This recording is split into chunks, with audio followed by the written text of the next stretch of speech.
is with another set of office holders. The next elections is about rescuing the country.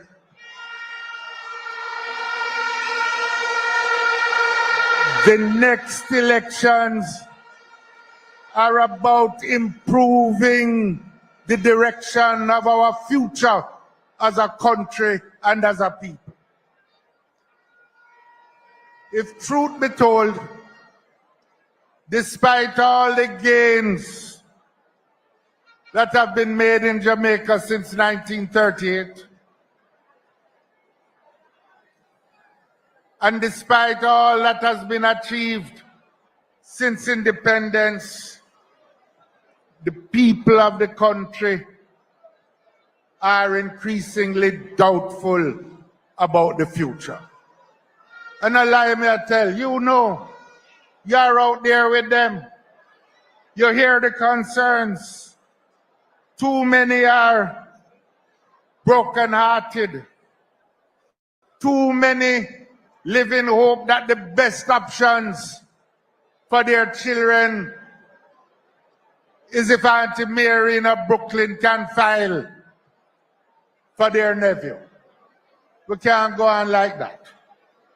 The entire mission of national development as defined by the founders of our party is being brought into question and put at risk. I don't have any quarrel with the Statistical Institute or the unemployment numbers that they are reporting, but we can't be satisfied with calling somebody who a wipe window, a stop sign and traffic light, unemployed person. We can't call people who work 1 hour a week according to what statin numbers say. We can't call somebody who work 1 hour and call that person an unemployed person. Not to mention that even though they say they have the highest number of employed people, you have more than 500,000 Jamaicans who are not even looking for work. Many of them drawn into the world of criminality and violence. According to the government's own numbers about the educational system, more than 50% of the students that leave in primary school and go into high school can't read and write.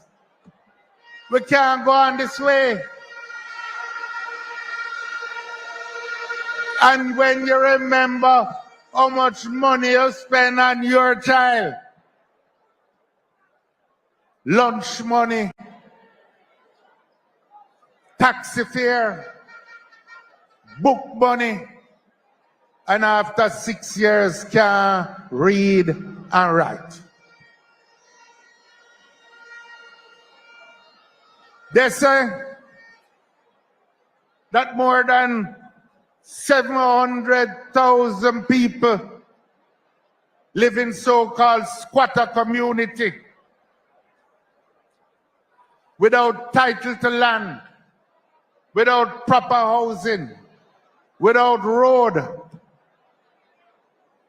I want to say something about this squatter problem, as they call it. Because the so-called squatter community or informal settlements is not made up of lazy people, not made up of people who don't want to work. You have some of the hardest working people in the world live in these communities. Jamaican people want better. Economic coming like stormy weather.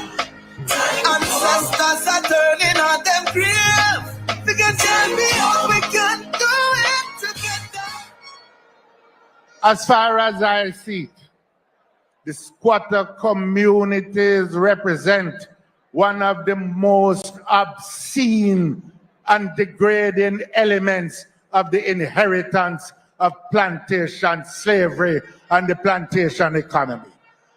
It represents the continuing presence, the generations of all those formerly enslaved people who were turned out from the plantation. They never got any compensation like the plantation owners. They were left to try and manage for themselves without nothing at all to compensate them. Some did better, but their generations are the ones who are left now on the gully bank, on the open land, trying to make a living. Time come now for us to solve that problem that has been bedeviling us for too long. But them have to get a bill. The wicked have to get a bill. Yeah. They must get a bill. Yeah. The wicked have to get a bill. Because of all these conditions, no work, no school, bad health care, nowhere to live. Because of all these conditions, many of our people getting weary and doubtful about the future. They are beginning to doubt the democratic system which we have. 60% of the voters never even bothered to turn out in the last elections. And polls after poll tell us that 50% and more don't have any trust in the political system and leadership in the country. We can't go on like this. The future of our country demands a re-energized political process. It demands a new kind of political engagement like we have never seen before. And I believe that the other people don't even know there is a problem. It demands the People's National Party to set out a new mission for the salvation of our country and the renewal of our democracy.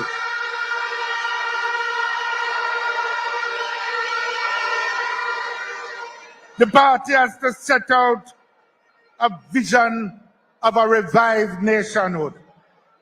It has to set out a vision of social transformation, and we have to energize the people in the same way that Norman Manley's generation did it, going from door to door, town to town, road to road, village to village.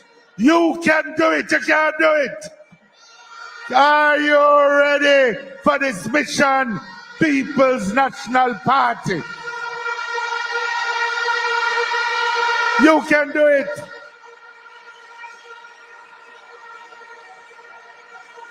You have to define a roadmap, and you have to inspire the Jamaican people with hope. You have to bring back the love. The PNP have to bring back the love in the country, neighbor to neighbor, community by community. A tribalist political stance won't do it. Our opponents is not so much Labour Party.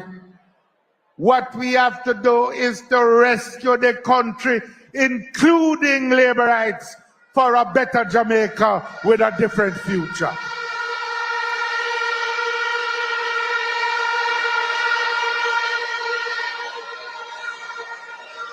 To inspire the people, to make them come with you, you have to convince them of your vision of the future. You have to demonstrate your honesty and your integrity, not just by words, but by the actions which we show to one another and by the behavior that we exhibit in our communities to everyone. We won't inspire them with a politics that just involves news release and dispute among ourselves. There is no place in this for political gimmickry. It is not enough, as I said, to beat the other party. We have to mobilize a nation. I know you can do it. And I know if the People's National Party don't do it, it won't be done. Because only the People's National Party can do it in Jamaica. Only the People's National Party has the vision. Only the People's National Party has the tradition of activism to do it. Only the People's National Party has the record of doing it. So I said to this conference, a date with destiny awaits you. The country's future is in your hands. So let the trumpet sound and let us all, under the leadership of the party leader, answer that call.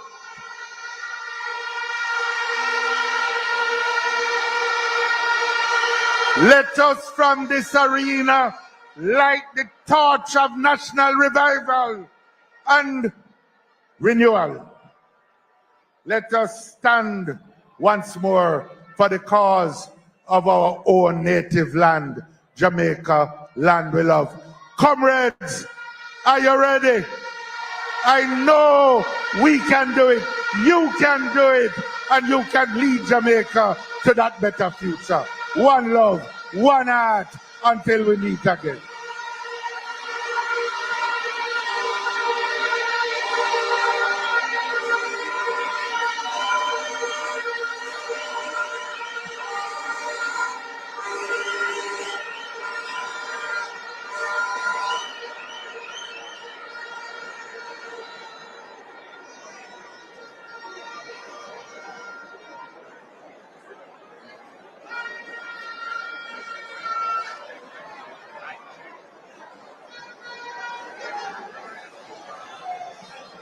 Good evening, comrades. My name is Raymond Price. I don't stand in front of you today in my own capacity.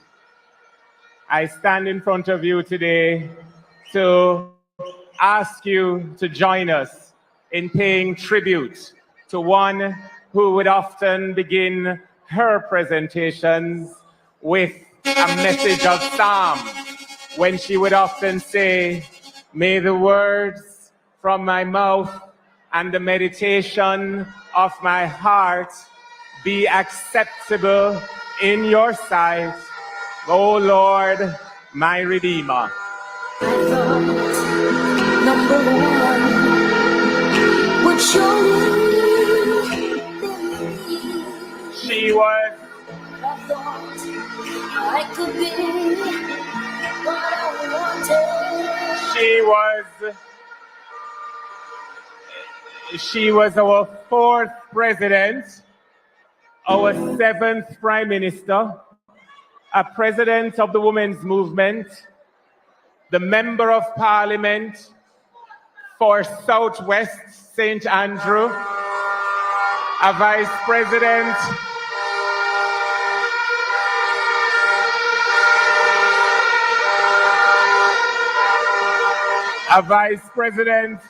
of this People's National Party until that fateful day in February of 2006, when she became the first female president of the People's National Party.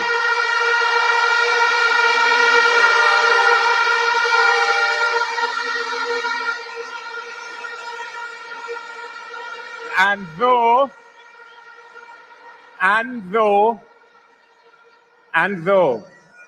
it has gotten a little bit harder for us to see her, she's always with us and always shall be. Some people called her Portia. Some people call her Mama. Some people call her Sister P.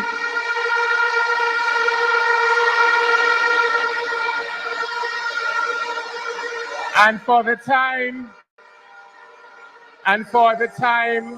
that she was with us at days like today at conference, and when she was Prime Minister, she did perhaps something that only she in her unique way could always do.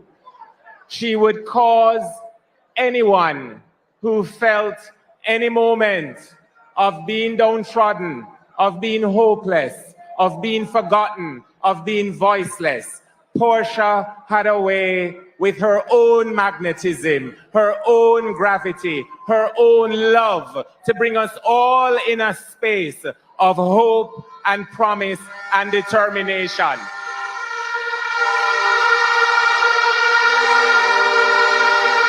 She famously says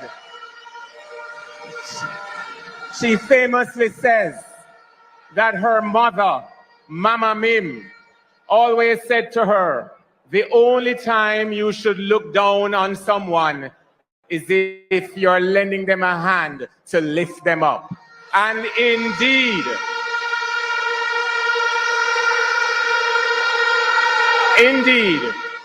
Portia lifted us up. She lifted all of us up. And for the next few minutes, we are going to, through music and celebration, we will lift her up in our hearts and tell her thanks.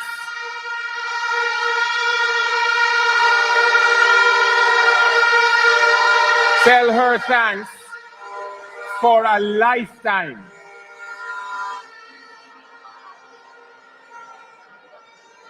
We'll tell her thanks for a lifetime when she decided to forego the creation of her own family and to adopt this country as hers. She would often close her presentations with a reference to this song. She would look to the left and she would say, "Oh, my comrades." And then she would look to the right and she would say, "See the signal waving in the sky. Reinforcements now appearing. Victory, victory, victory is nigh."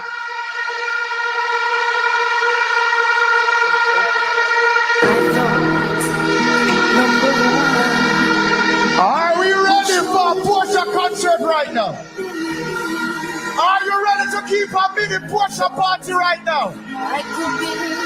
Portia is not here with us today, but she's watching us and she wants to see us celebrate.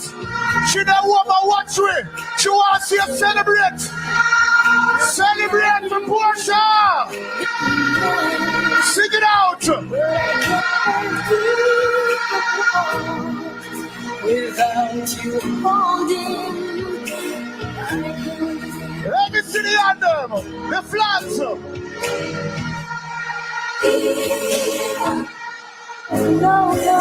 Sure. Pardon for you. If you're sure you know Portia, if you're sure you love Portia, the next song I'm gonna talk to you. If it's one lady I love in a politics, me want you to make some noise to the most amazing lady to meet. Simply, simply, simply the best. Me now see them flag there. Where them flag there? Where them flag them there? See them now. Up to the time, cut her up. give me everything I need. Sing it out. Give me a lifetime promises and a world of dreams.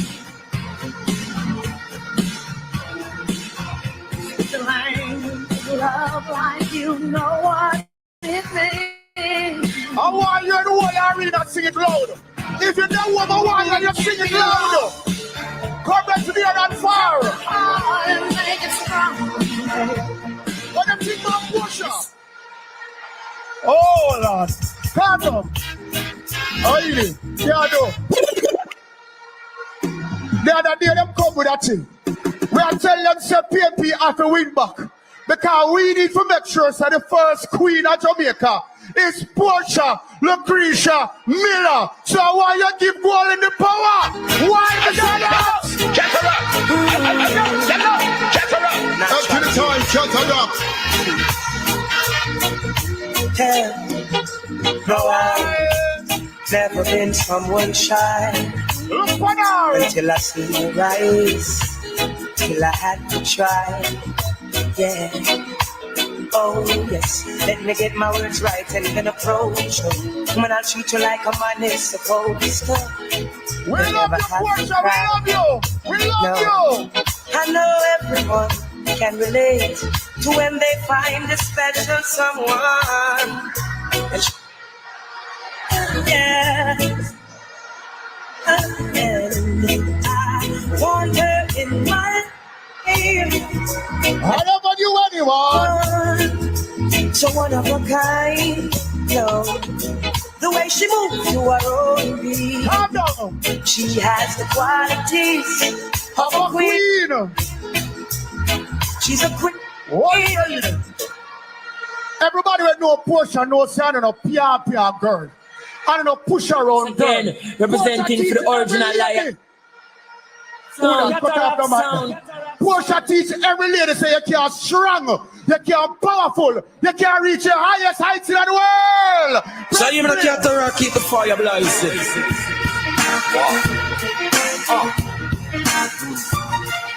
Strong, big woman. Shut it.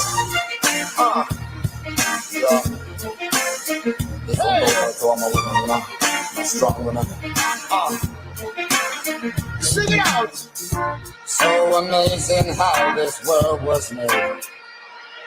There's a woman. When I see The gift of life astounds me to this day. I wonder Give it if up for the woman. big up all the lovely ladies. She's the constant wind that fills my sail. That woman. Look for the PNP lady and say we love you. Look for the PNP lady and say we love you. We love you. That's a woman. She'll put us on a day and take it to the higher place. What did they do? So come to one and rest in me. Who am I nice to me? The strength Of a of a woman. Ease out, and I said this is Chronics again, representing for the original How you lion. doing? Catarap Hold on. sound, catarap sound. Let me tell you a quick story. 2012, 3 o'clock, Parish Council election, I get a call from my phone. And Mama P, she said, what is always still ready? Me say, Mama P, victory. Mama P, victory. Mama P, victory. You see the next Parish Council election, I want every council inside there. Post it by your Facebook. Post it by your Instagram. Mama P, victory, victory, victory. Forward, push, forward, forward, push, forward, forward, push, forward, forward, push, forward,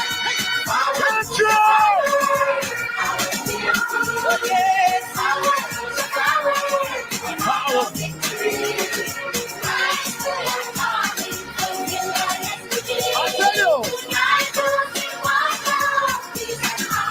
I will say forward, push, forward, forward, push, forward, forward, push, forward, forward, push, forward. The first term, the people's term is what we need today. You are the chosen vessel to take us along the way. Hold on, You're strong and ready to lead us from one way. With the Father's help and our hope, you'll surely win the day. Oh,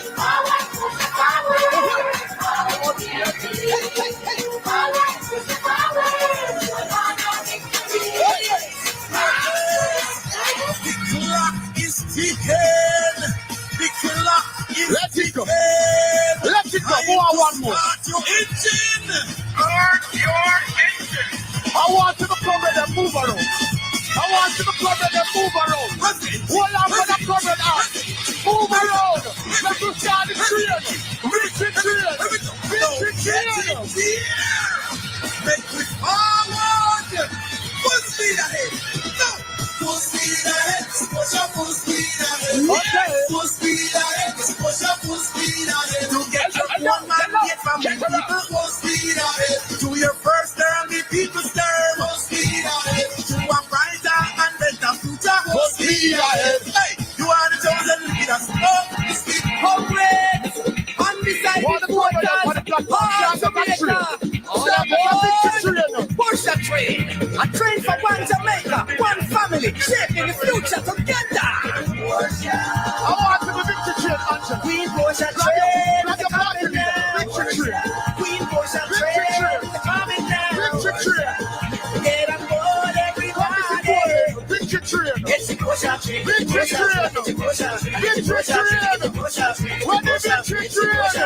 Push a train. Victory train.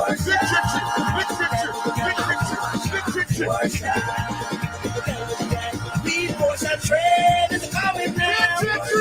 Queen push a train is coming now. Get on board, everybody. It's a push a train. Push a train. It's a push a train. It's a push a train. It's a push a train. It's a push a train. It's a push a train. It's a push a train.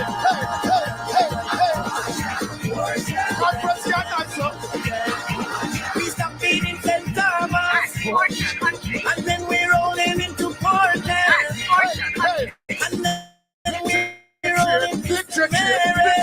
Thank you, the brothers. Thank you, the brothers.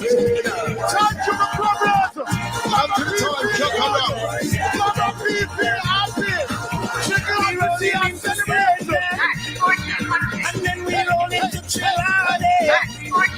And then we roll into Sente.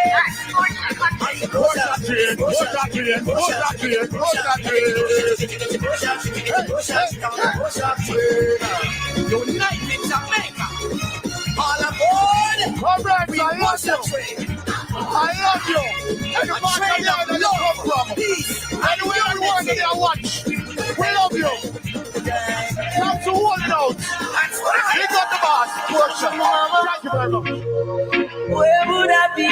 We're going to be playing a video right now. Where would I be without my mama?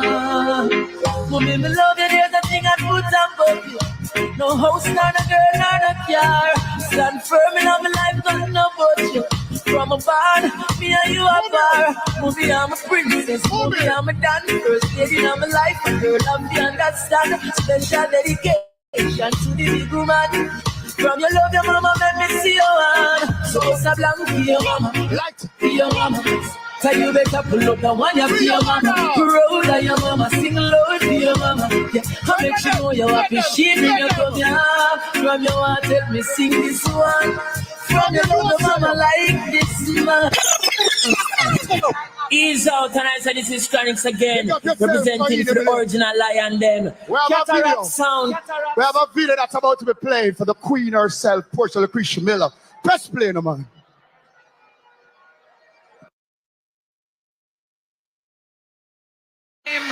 Come to sound the trumpet. Are you ready? Are you ready? Are you ready to step up the progress?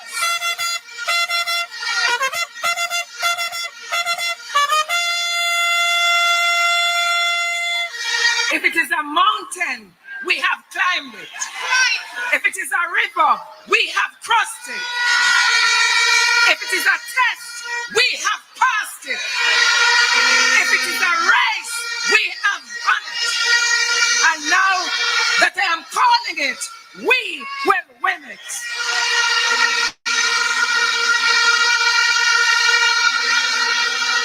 I've written. Comrades, Comrades, boy, Mama P, whether she's present or she's not here physically with us, always has the power to get us going. We are moving on to what we call the time come now. Speakers, and coming to you is one of our coolest speakers. But don't take our size for granted and don't take our calmness for granted. I bring to you the spokesperson on justice, the vice president of the People's National Party, Comrade Donna Scott Motley.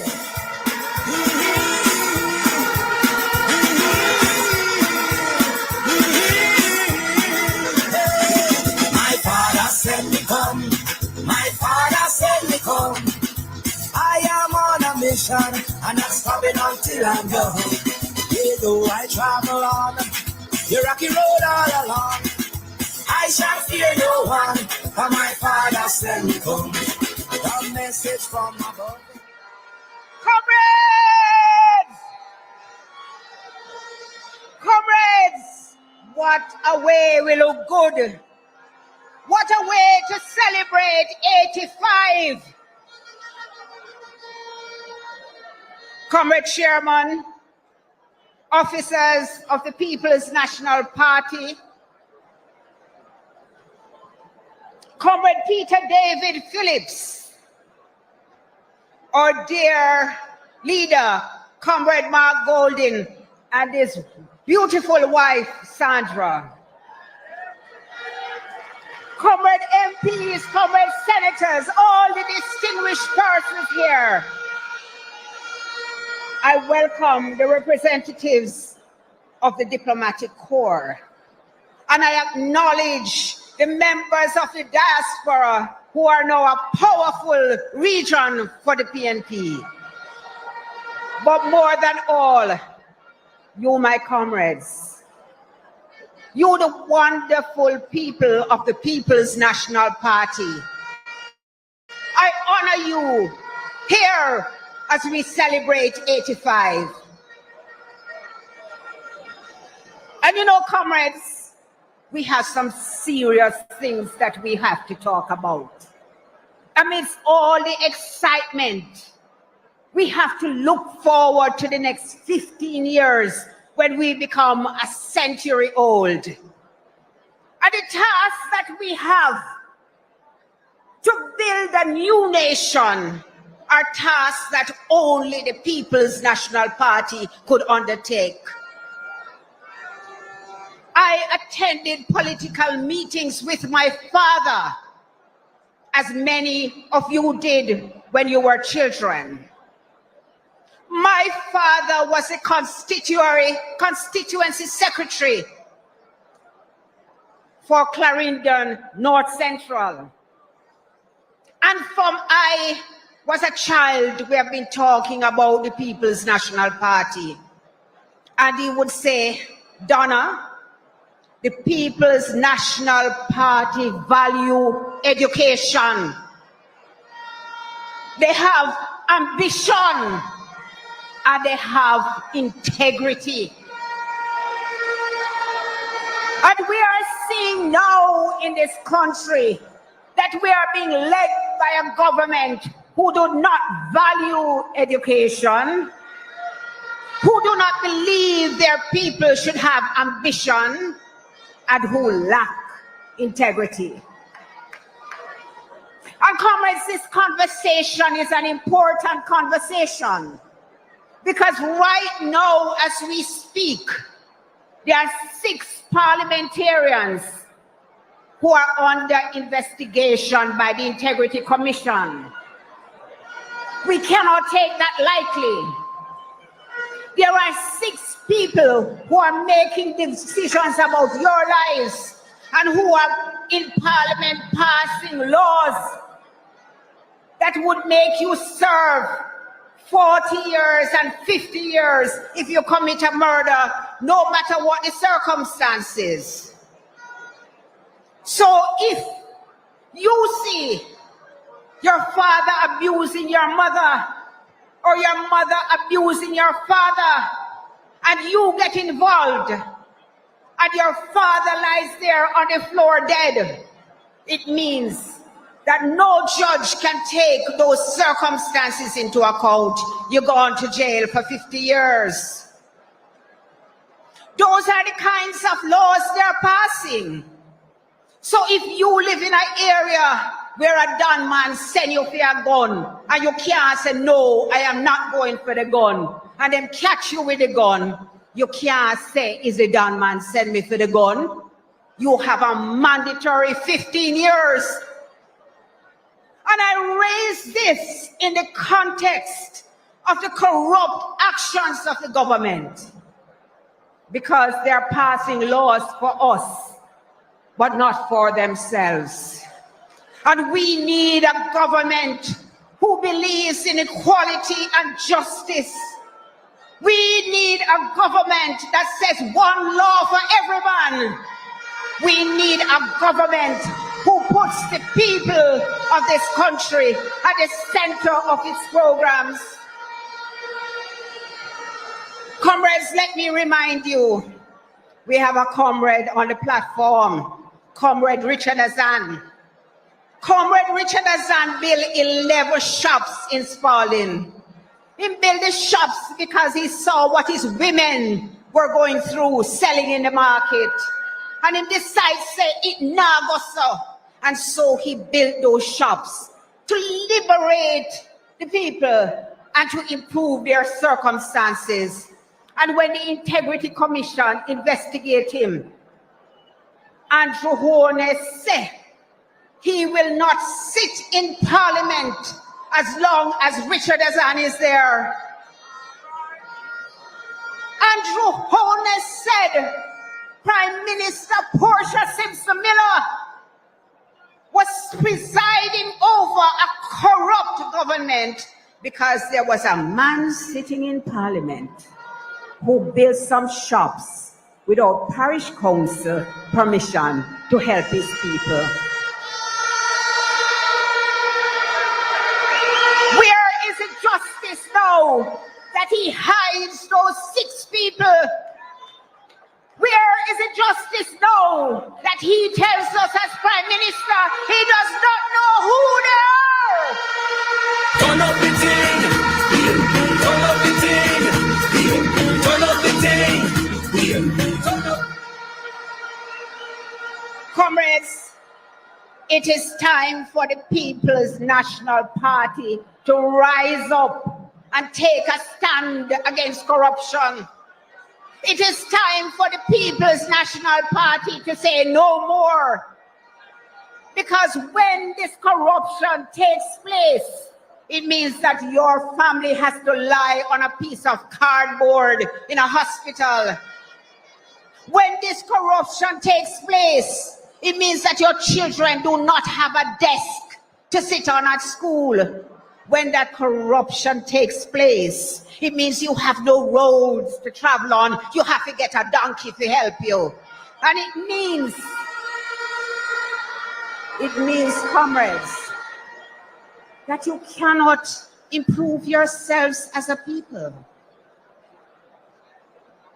Because we need to always see that the people progress in this country. And comrades, I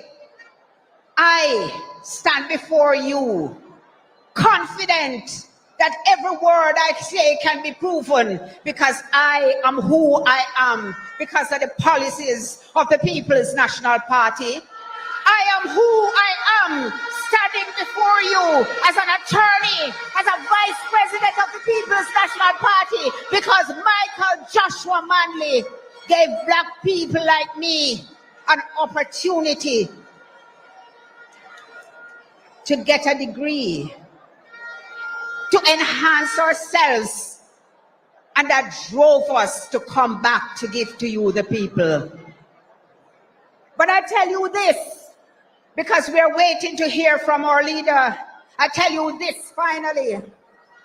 We are undertaking a program of constitutional reform.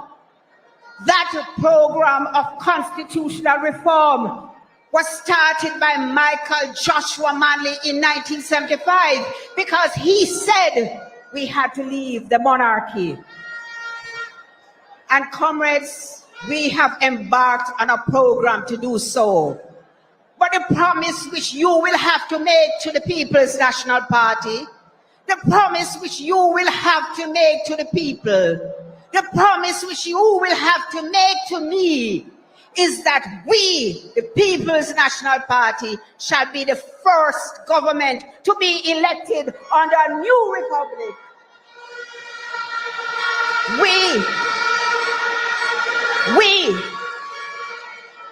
We, the people, we, the PNP, are going to lead you into a building of a new nation. We, the People's National Party, will lead you into the building of a new Jamaica where everyone matters, where every little boy and every little girl knows that they can aspire to the highest office in this country. We, the PNP, will signal to everyone that under our leadership, the principles of integrity and good governance will be restored. We, the PNP, promise you that we will be a government in whom you can place your trust. Comrades, time come. Time come for some serious decisions. Time come to return the People's National Party to government. And time come for the People's National Party to lead you into the new Republic of Jamaica. The word is love. Come now, people are balling, can't take no more. Know that the crime reach everybody door. Uptown, them a leak shot. Downtown, everybody have to get flat. They don't have a clue how we stop the crime. Every day it a climb, this have to be a sign. Comrades, step up, make we try the line. Comrades! Boy, it's time for equal rights and justice. So say all of us. Comrades, coming to the microphone just now is a man who, when we were in government, said that we needed divine intervention. And some people are up after him. Some people tell us all kind of things, but nowadays, every time him open his mouth, some people quarrel. Coming to you to talk about a safer Jamaica is Senator Peter Bunting, spokesperson for national security. Someone a general, if we get a youth, man a godfather, man a general.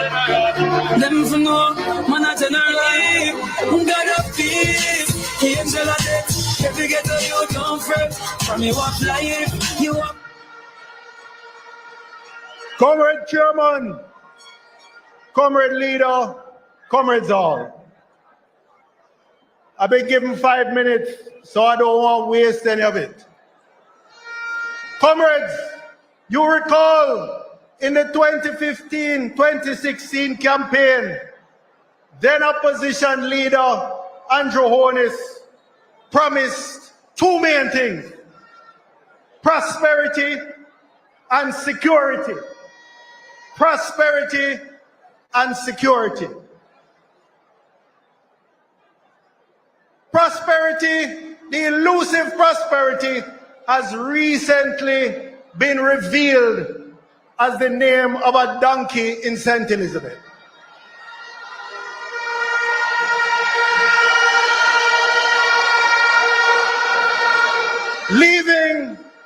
Leaving anyone who believed that promise of prosperity then to feel like a little bit of a jackass right now. But the promise of security was especially tantalizing. Jamaicans could sleep with their windows and doors open if only they would vote for the Jamaica Labour Party. Now, the JLP likes to gaslight the public. They like to repeat false narratives until you even start to doubt your perception. So I want you to stand firm with me today as we go and look at the truth. The truth is in the data. Go to the JSF's website. Take the number of murders that occurred each year from 2012 to 2015. Divided by 4, you get an average of 1,129 murders per year. Do the same thing for the 7.5 going on 8 years that the Andrew Holness administration has been in office, and you get an average of 1,412 murders per year. This is a 25% increase in the number of murders each year on average in this country compared to the last PNP administration. But they campaign on the promise that you could sleep with your windows and your doors open. Therefore, if you do the maths, you will see that over 2,200 additional Jamaicans have been murdered under this administration because they had not even maintained the level that we were at. 2,200 in the 7 going on 8 years. Additional Jamaicans murdered. If Tufton were here, he would say, let that sink in. Let that sink in. So let me make it clear. I have no joy in pointing out to the public and to our guests this dismal performance of the JLP administration. I have no joy in pointing out that there have been an abject failure in keeping Jamaicans safe and secure. However, we cannot talk about good governance. We cannot talk about accountability if we don't hold people to account for their promises, if we don't hold them to account for their commitment. When Andrew Holness was campaigning in that election, he said he could hear dead babies crying. He could hear dead babies crying. I want to ask him if he hears the cries of the thousands of additional murders under his leadership. I want to know if he hears the cries of the children, the women, the youth, the men, the elders who have had their lives violently ended over the last 7.5 years.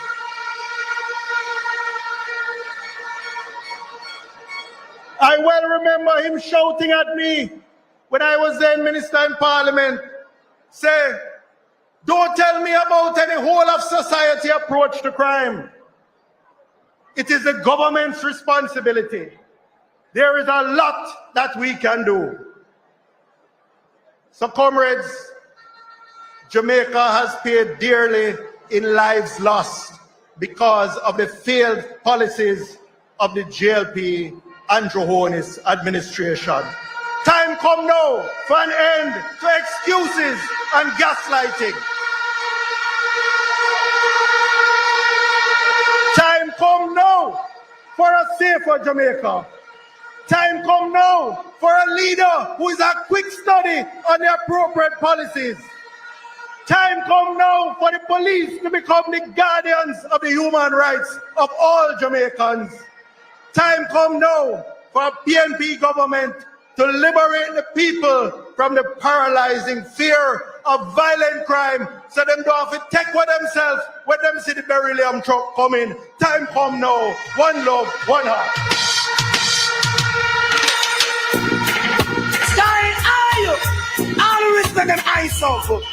Like a flag, hear me now. Some monkey, dig it back.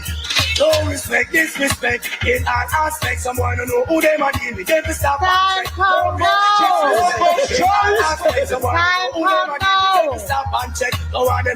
Time come now to liberate Jamaica. Comrades, I am going to bring to you to continue the conversation a young lady, the youngest senator,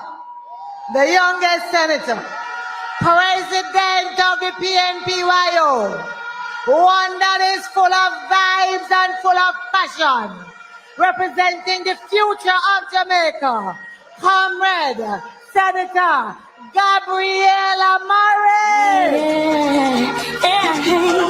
So you beat them, so you mistreat them, so you lock them down, and you think that you've won, but them a whole a meditation, out in the vibration.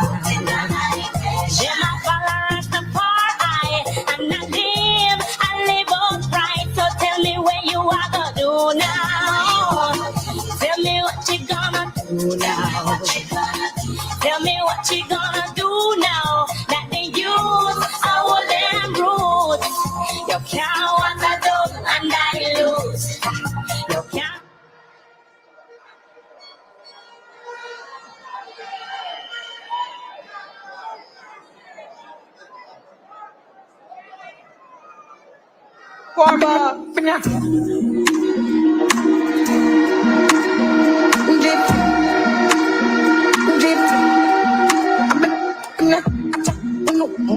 Keep up, can't stop. Oh, singer, yeah, bad man. Some move, some rock, some simulika. Move, you wait. Keep up, get drop, quicker. Make a dance couple times, get left from the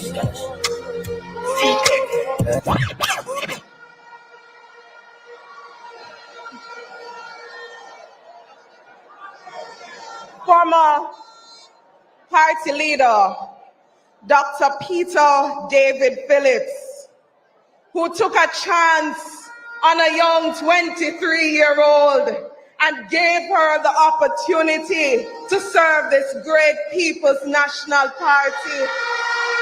I salute you, sir.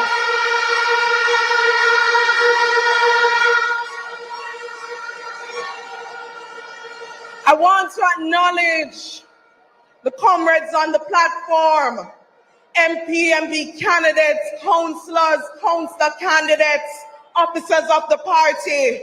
And I want to give a special greeting to you, the workers, the warriors, the foot soldiers, the lovers of the People's National Party. I greet you with love.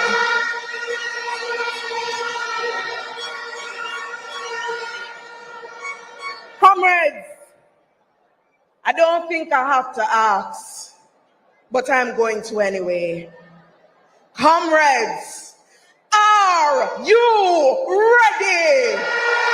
Turn up the thing, turn up the thing, turn up the thing, turn up.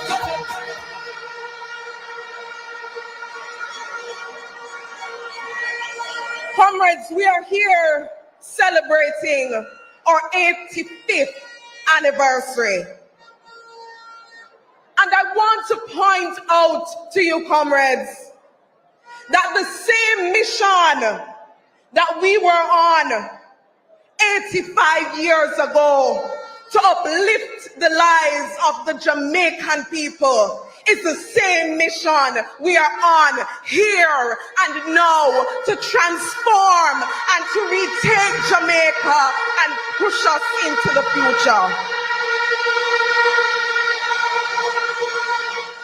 Comrades, this evening I have a few minutes to speak. And I want to speak especially about the issues that are affecting our young people. And I speak passionately about this because I see it. I see it. I see a prime minister who came and promised something new and different as a young man himself. Yet he fails to see the plight of the student who has to take some of the past lunch now and eat some later because there's no food at home. He fails to see the plight of the young university student who just can't afford it.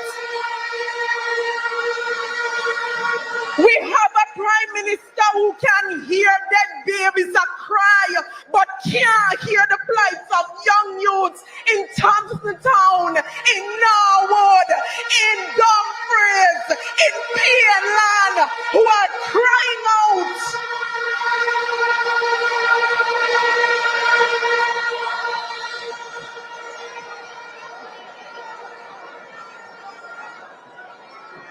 Comrades,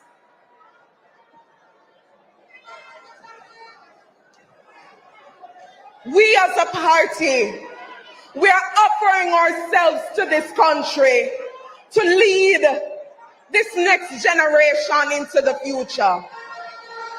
We are offering ourselves as a party because we know that for progress to happen, the youth of this country have to be empowered.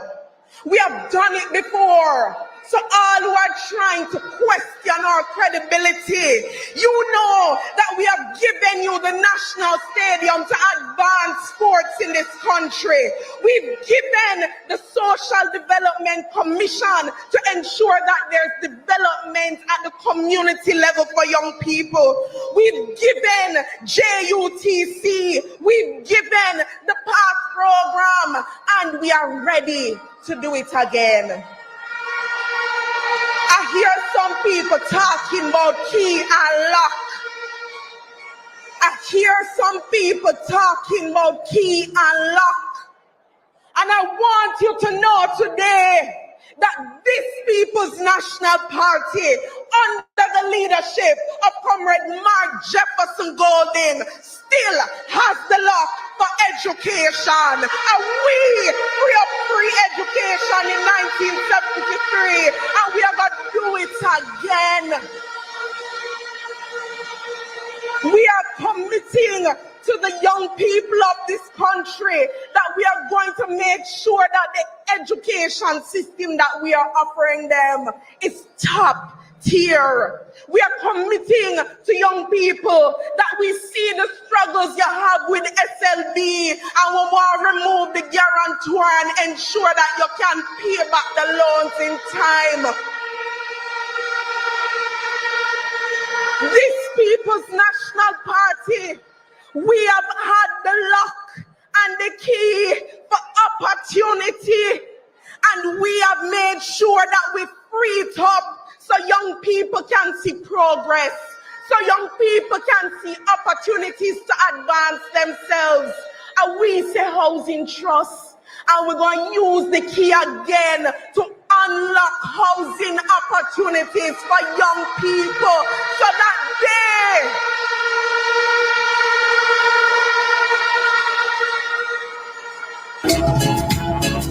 Tell your mama hungry, papa hungry, brother hungry, sister hungry. Do something for the poor. Open up the door. Tell your mama hungry, papa hungry.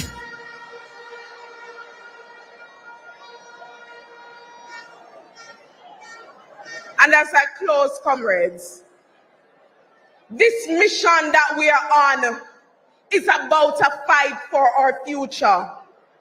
It is about fighting for the heart and the soul of this country. It is about ensuring that we in the next 85 years can see true progress. And I want to say to each and every one of you here that we must wake up. We have to arise from our slumber and realize that we can't take any more of the labor pain.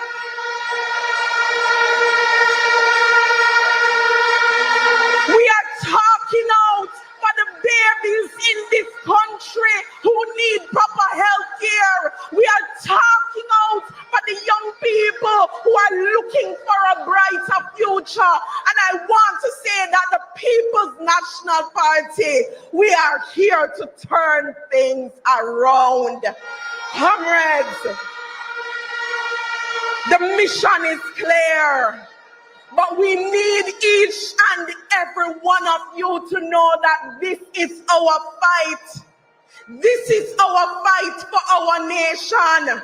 And we can't allow them to rub us blind anymore. We have to draw a line in the sand and say time, time, time, time, time,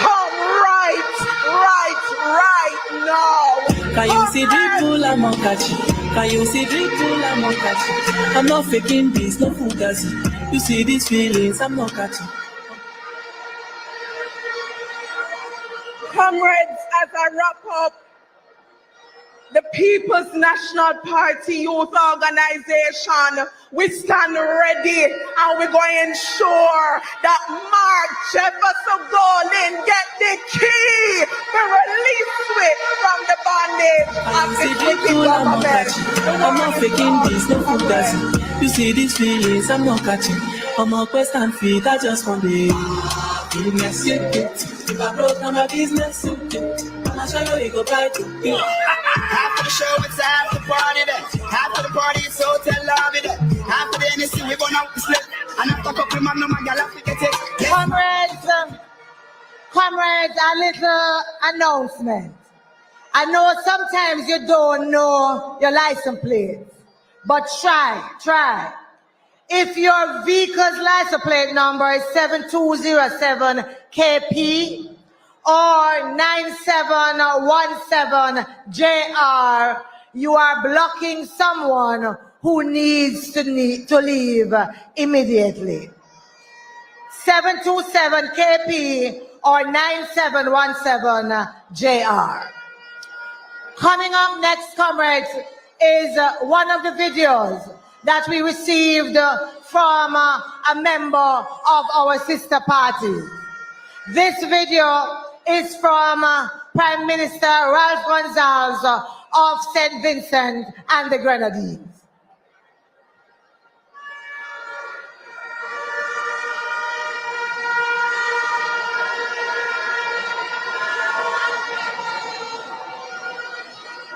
Greatest mass political party in the Caribbean, the People's National Party of Jamaica.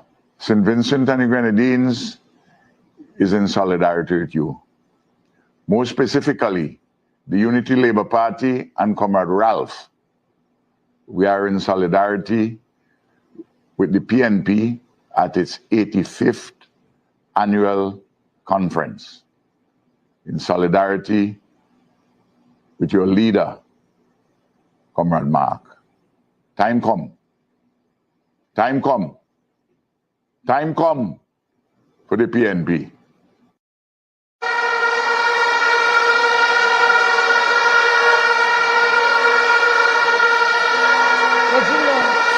Comrades, time come now. Time come now. Coming to you, comrades, to speak with you a little bit about the cost of living and how it is affecting us as the Jamaicans, is our spokesperson on finance, Member of Parliament for Southeast St. Andrew, former General Secretary of the People's National Party, Comrade Julian Robinson.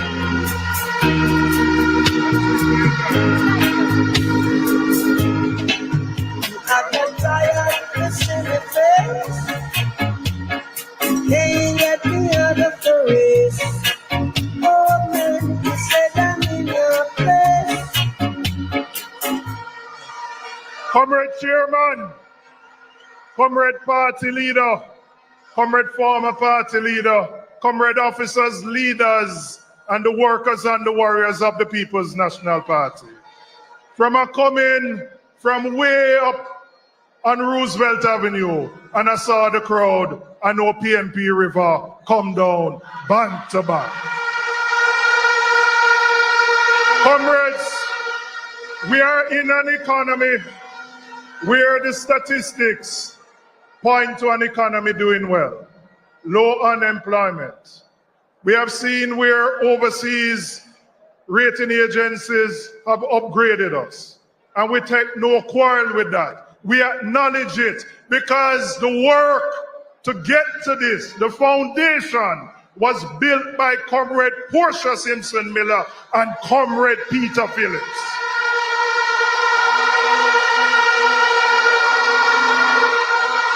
But comrades, in spite of those statistics, this economy is not working for the majority of the Jamaican people. It's not working because essentially Jamaica is stuck in what I call a low wage, a low tech, and a low growth model. Low wage because the majority of our sectors, from tourism to construction to agriculture to BPO, 95% of the workers earn low wages. 5% may earn good wages as supervisors and managers.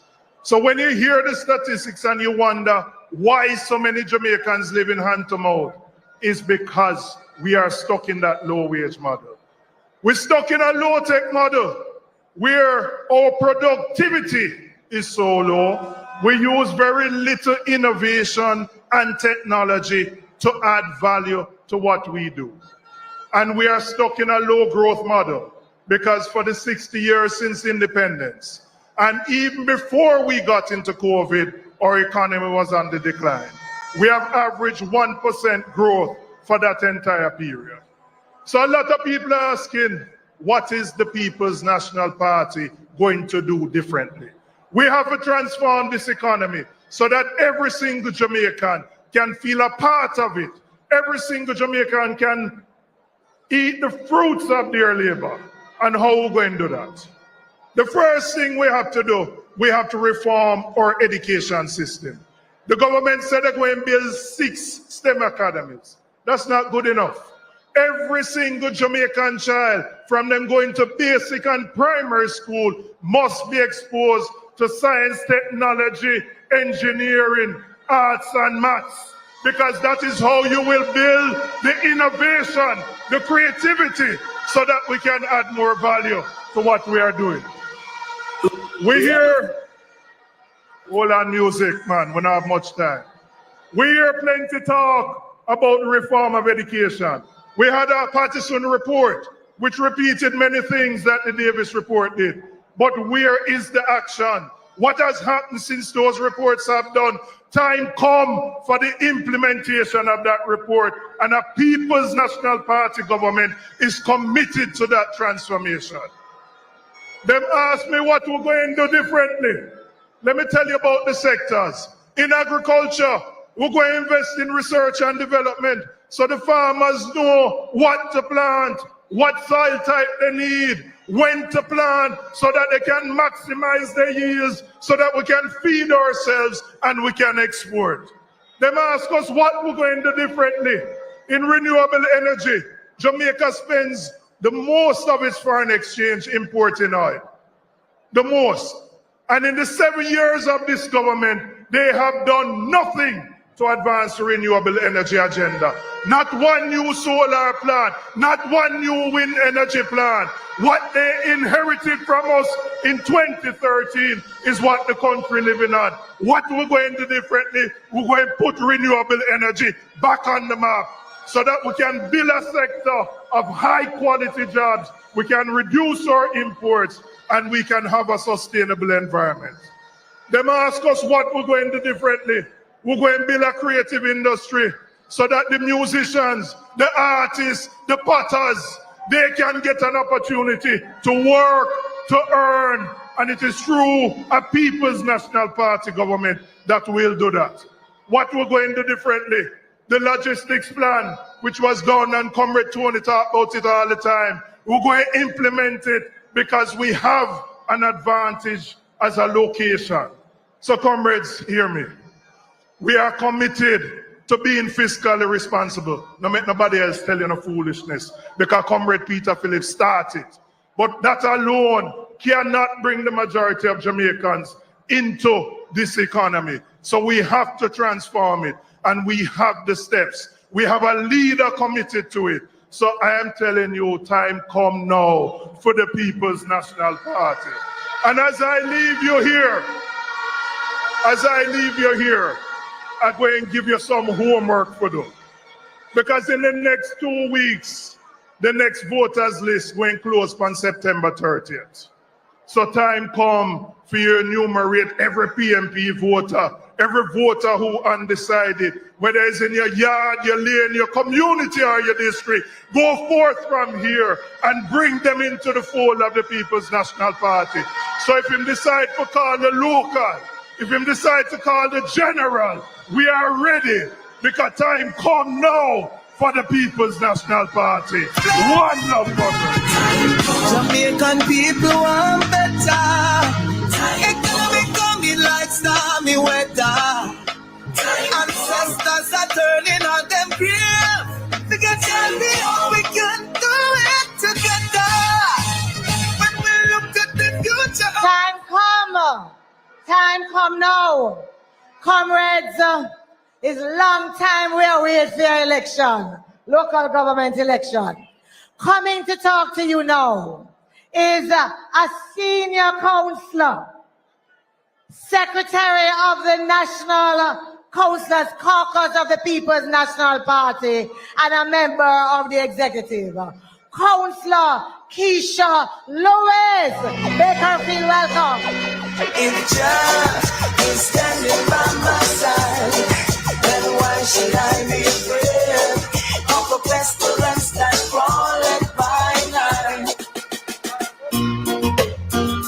Give me faith, oh Jah, I pray, oh Lord, to face another day. Oh.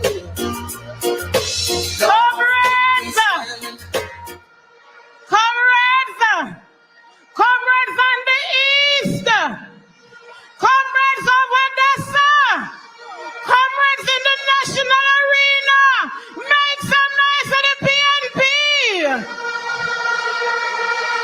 Why? PNP River, come down, bang to bang. Turn up the thing, turn up the thing, turn up the thing, turn up. Comrades, I don't walk alone. I walk with a cadre of the best leaders across Jamaica. Your caucus leaders, your minority leaders and mayors, we stand firm. Comrades, look at us. We are doing it on your behalf.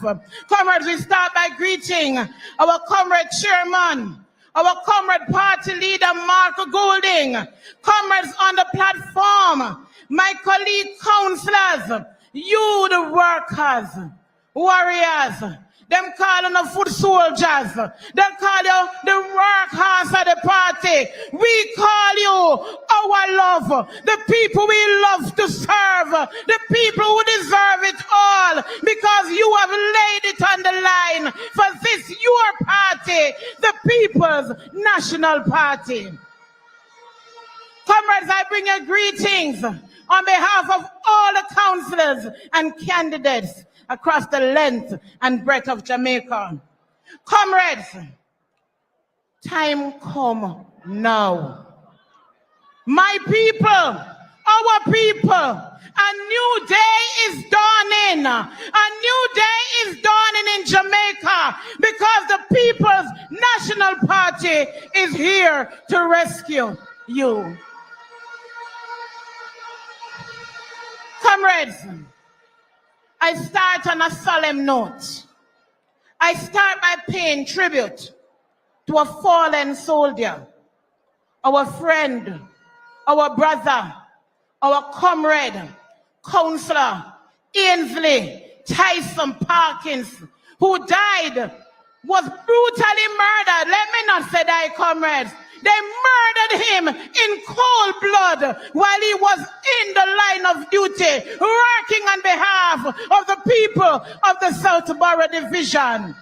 Comrades, we extend condolences at this time, and we call on the government. We call on the government to act decisively to ensure that its perpetrators are brought to justice. But comrades, we further call on the government to finally reveal the long-awaited crime plan, which maybe, if it existed, would have stemmed the death of Councillor Tyson Parkins. The security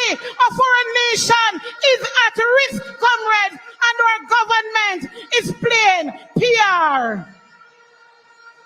What time you take for granted the time we spend with your friends? No, them come. Used to sleep so early, not too long.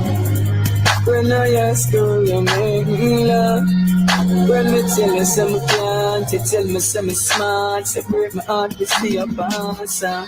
When the preacher pray over your body that day. Comrades, we will not relent until we, the People's National Party, who have the interest of Jamaica at heart, who understands how to secure a nation, who have a team of leaders headed by Mark Jefferson Golding, take the helm. The crime must stop. Our people must feel safe in their homes. Comrades, I want to move on a little bit to the bad road, them comrades. The roads we have to drive on to get everywhere, comrades. Comrades, on Wednesday, November 8th, 2017, 6 years ago, the local government minister went down to Westmoreland. And he promised us, comrades, that he's going to be rolling out a plan for parochial roads. The parochial roads are the roads that you and I live on. You, the taxpayers, you are paying the taxes to maintain those roads. And he promised us he was going to roll out a program to fix your road. Tell me if your roads still good. Talk to me, St. Catherine, you have good roads. Where is the taxpayers that are going when we have no road network within the communities? Even though, comrades, we have the most network as a local government ministry. Comrades, the People's National Party-led government will recommit to ensure that funding for parochial roads, yes, the scheme roads and the community roads, is made available, similar to that of our members of parliament, to ensure that councillors who are the first responders can fix your road, can deal with the little things in your community to ensure that our community remains vibrant and we can maintain the civic pride that you want us to maintain, comrades. Time come now, comrades, for attention to be paid to our schemes, our communities, our roads, our roads, comrades. Time come now. Comrades, just last year, we were standing here like this, and we spoke about garbage. We spoke about stench. We spoke about rat infestation. And we thought the government would get the cue that they must do something. But comrades, after importing 50 trucks, nothing changed. Everything remained the same. Garbage, garbage, rubbish, rubbish, country dirty, rat infestation. The place stay bad. The place look bad. Comrades, time come now to show this government how it is done. When people want better, it coming like stormy weather. Comrades, the minister said he was going to tackle the parochial roads, you know. I want the minister and this government of the day to tackle what is happening in our country, to tackle the fact that because they're not taking care of you and you and you, the civil servants are leaving in droves. Teachers gone right, teachers gone left, police are run with a married and foreign because them can't stay here, comrade. Time come now to make Mark Jefferson Golding take the helm. Comrades, time come. Comrades, we are ready for a local government election. Are you ready? Are you ready? Councillors, are you ready? We are ready because time has come. People want better. It coming like stormy weather. Are you ready? Are you ready? Are you ready?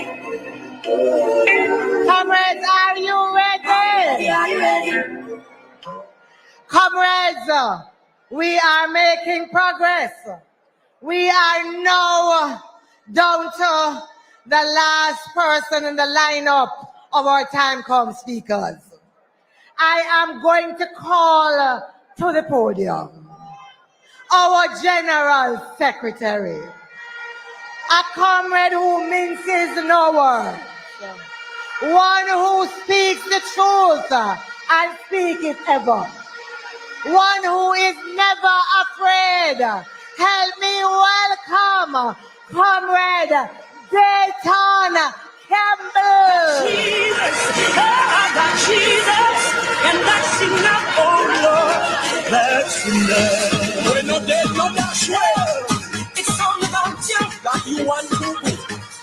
It's all about you. Give me a spirit of power, so mind. No devil can't go wrong, mine. Holy Ghost, don't tell them, get it down to it. There's been so many times when I didn't have a dime. You never have nothing. I tell nobody but my Lord. Jesus alone. My Savior, He's my King. Came and see about me. Right on here. He's my all in all. When you push me down, Jesus picks me up. And Mama said, when the going gets rough, take him my enemies when they start to get rough. And that's enough, oh Lord, and that's enough. Save me, that's enough. Raise me, that's enough. Brought me, that's enough. Taught me, that's enough. He is my shepherd. He is my burden now. Comrade Chairman, comrades of the People's National Party, I am here today to tell you that we live in two Jamaicas. We live in a Jamaica where a hungry man pick two Aki over King's house and then lock him up and send him to prison, and yet still in another Jamaica you have lawmakers who are thief poor people money to enrich themselves, and yet still nobody to lock them up yet. We are living in two Jamaicas, but time come now.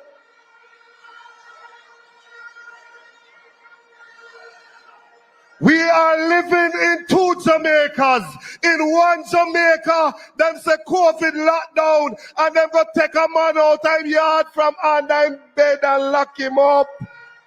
Yet still, in the next Jamaica, the minister out there a flash and a mock, no movement there. There is no justice in this country because we are living in two Jamaicas.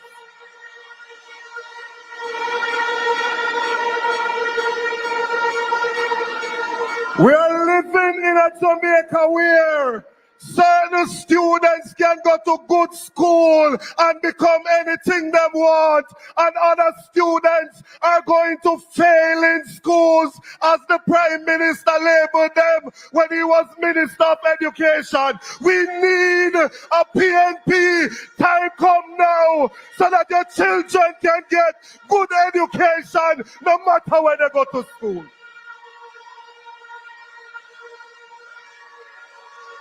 We're living in two Jamaicas. In one Jamaica, if you get sick, you can get quality health care. In another Jamaica, you're pregnant and go to hospital and then put you on chair until you drop off and dead. Time come now for a People's National Party.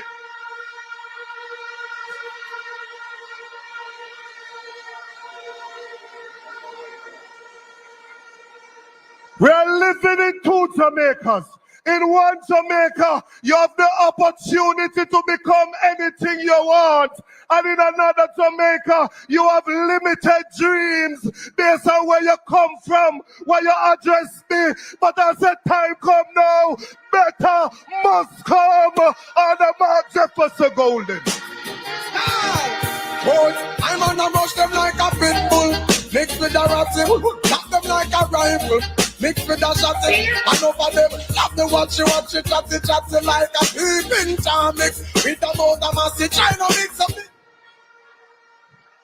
We are living in two Jamaicas. In one Jamaica, you have a small set of people swimming in a sea of prosperity. And in the next Jamaica, you have the majority of the people stranded in a land of poverty. As a time come now for the People's National Party.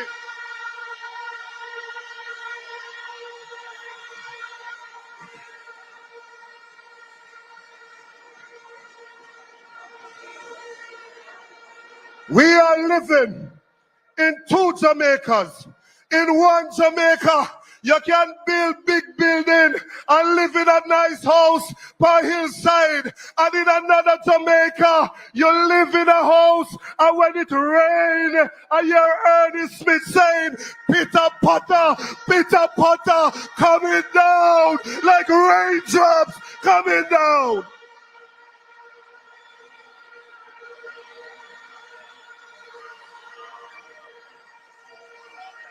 We're living in two Jamaicas.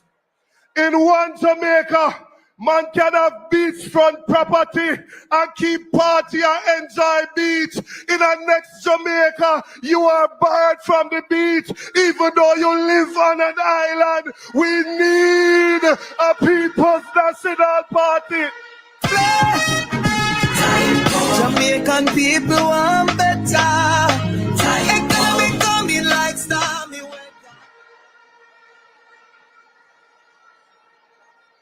We are living in two Jamaicas.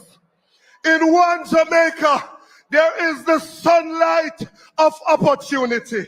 In another Jamaica, people are living from hand to mouth. People are suffering hunger pains and walks them night and day. Time come now.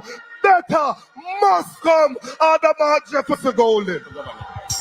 Well, poor people fed up. To your system, shut up. You issue gun for whipping the boss. Poor people fed up. To your system, shut up. And every day they get to use fed up.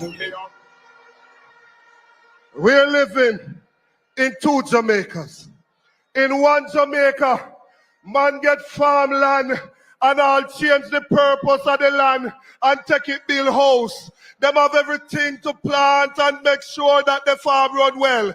In another Jamaica, when a poor farmer asks for assistance, instead of getting farm road, them get a donkey. I said, time come now for the People's National Party.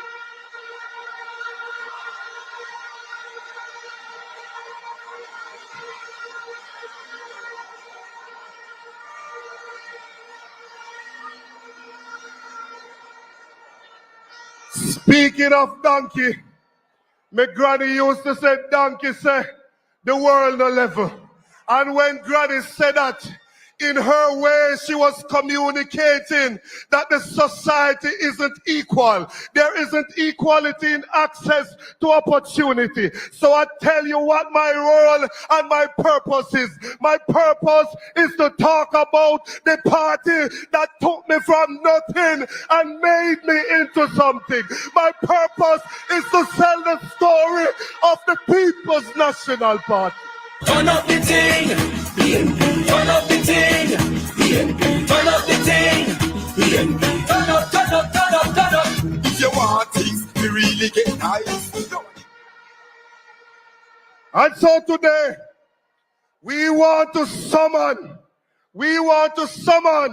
all progressive-minded individuals in Jamaica. Whether you're black or white, fat or slim, we don't care whether you come from uptown or downtown. We want to summon the consciousness of all progressive minds in Jamaica. We have to rescue this country. We have to build a country where out of many, we are one. We have to build a country where Jamaica is not only nice for a few, but it's nice for the whole of we. It is time now for the People's National Party. My burn vampires of the city, until blood.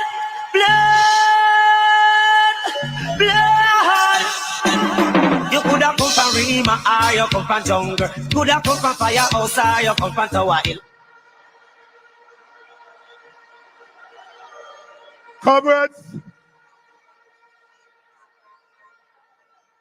When I walked onto the platform, they played a gospel song. It says there's always somebody talking about me. But really, I don't mind. They try to stop and block my progress most of the time. I know who I am and to whom I belong. I have said it every single time. I come from humble beginnings, where my father spent 20 years in a prison and my mother was a domestic helper. But despite all of that, I am here today because of the policies, the programs of the People's National Party.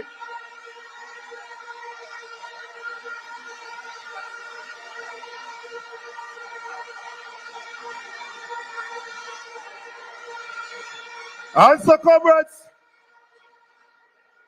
I have 3 children, and I want to make sure that Naila, Madison, and Joshua can grow up in a Jamaica that they have equal access to opportunity, where they are judged by the content of their character and not the color of their skin. I want them to grow up in a Jamaica where their altitude is determined by their aptitude. I want for them to dream to become anything they want to be. And so today I am supporting Mark Golden because I know that he's not coming here to enrich himself. I know that he's coming here to liberate the people and set them free.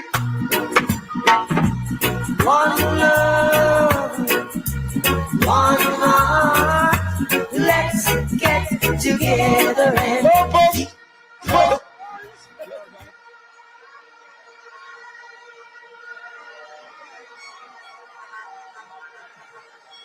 So let's be clear. Let's be very clear. Laborites, you are not my enemies. As Comrade Patterson said, you are my opponents. I have some enemies though. And I'm not talking my good friends who think I'm talking them. I know you me talk. I have some enemies. And those enemies are inadequate housing, inadequate access to proper health care, poor roads and no water in our communities. I have enemies. Crime and violence are my enemy. Injustice are my enemy. And I want a People's National Party rallying together to rescue this country and restore hope. The word is and forever will be love. God bless you. Turn up the thing, PNP. Turn up the thing, PNP. Turn up the thing, PNP. Turn up, turn up, turn up, turn up. If you want things to really get nice, now are the time to make the right choice. If you want things to really get nice, now are the time to make the right choice. Now is the time, now is the hour. Choose PNP for people power. Now is the time, now is the hour. Choose PNP for people power. Turn up the thing, PNP said we turn up the thing. Comrades, what an evening it is becoming. What an afternoon. You have been with us from morning, comrades. And now we are going down the wire. You see me looking right? I'm looking for a queue, but I don't see my queue. So I am going to call Comrade Miranda Wellington as one of the newest minted Member of Parliament candidates for Southwest St. Elizabeth, who will be introducing the party leader. Help me welcome Comrade Miranda Wellington.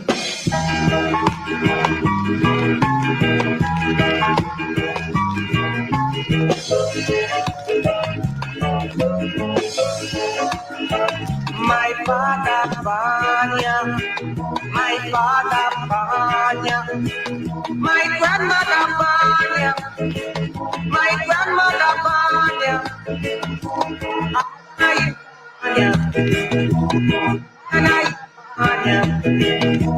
my leader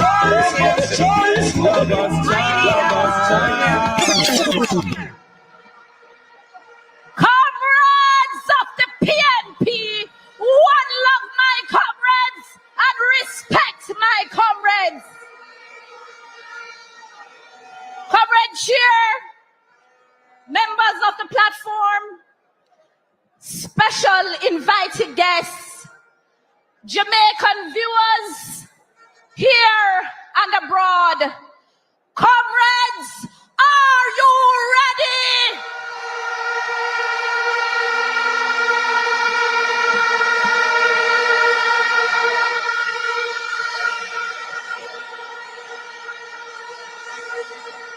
Comrades, I have a special job to do this afternoon, and I feel very privileged.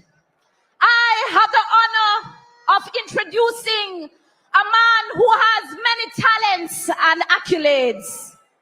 However, for me, his true greatness lies in his unquestionable and unfailing love for all people, all Jamaicans.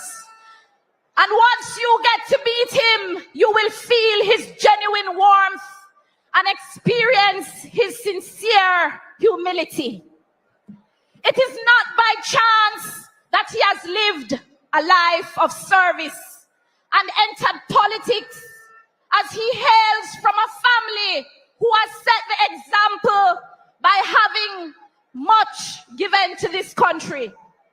Comrade Golding is an avid cricketer, cricket fan, and although he's no spin wizard, he manages to mesmerize opponents with his left armers in the Sunlight Cup in the past.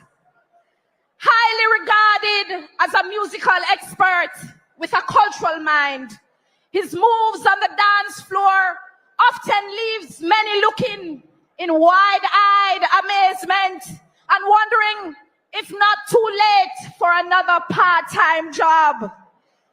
His love for football too is evident in the fact that he has cheered and continued to cheer the executive of the Arnett Gardens Football Club in South St. Andrew, the constituency which he serves in Parliament.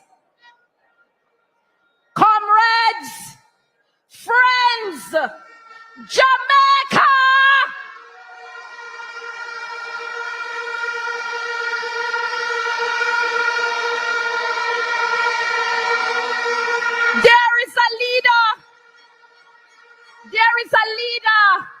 There is a leader who believes in real change. A leader who believes that change can only happen if the people know and believe how powerful they are. That leader is Mark Jefferson Golding.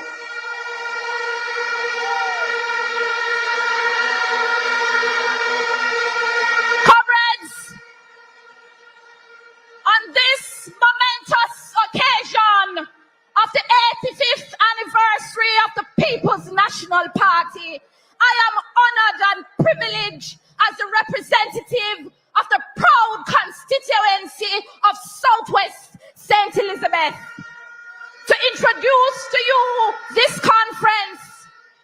Listen, comrades, I am introducing to you the change maker, the president of this great party. And I want to say this afternoon, our party has chosen a leader that embodies the best in all of us. His faith in the people and his service to Jamaica is unquestionable. Our party leader has earned the respect of many, but more importantly, he has impressed the Jamaican people. Comrades of the PNP, Fellow Jamaicans, we are proud to share this man with you, whose leadership style and diverse mind will provide the direction that this country so needs. He brings to the table a unique ability to meet across political and social divide. He has the genuine ability to get the job done.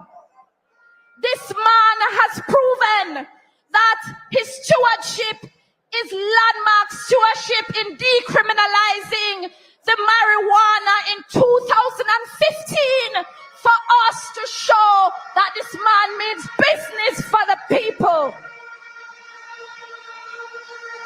The people of Jamaica are discerning. They know that government cannot fix everything, but they know when the government can do better. Our leader is not the same. We are not the same.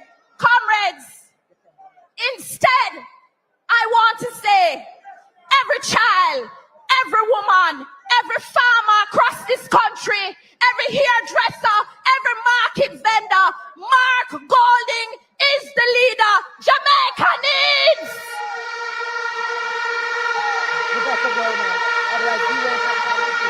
Comrades, help me welcome your future Prime Minister. Help me welcome your leader, Mark Jefferson Golding.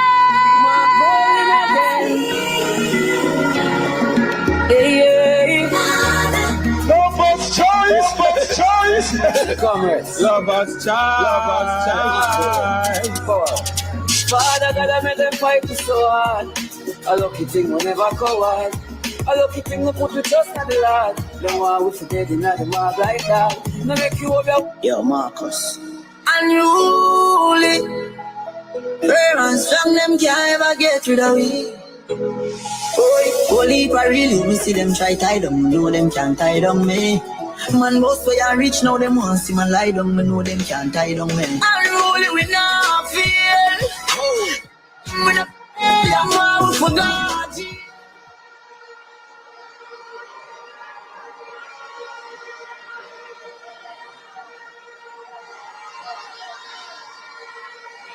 Comrade Chairman,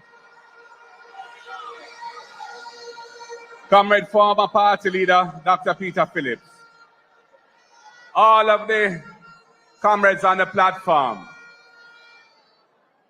all of the PNP stalwarts, warriors and workers, supporters who have come in your thousands to be here this Sunday to be present for the 85th annual conference of the People's National Party. Members of the diplomatic corps, distinguished guests, persons at home watching on the stream live, I greet you well. PNP Massive, you're here and the river come down bank to bank. Turn up the thing. Turn up the thing. Turn up.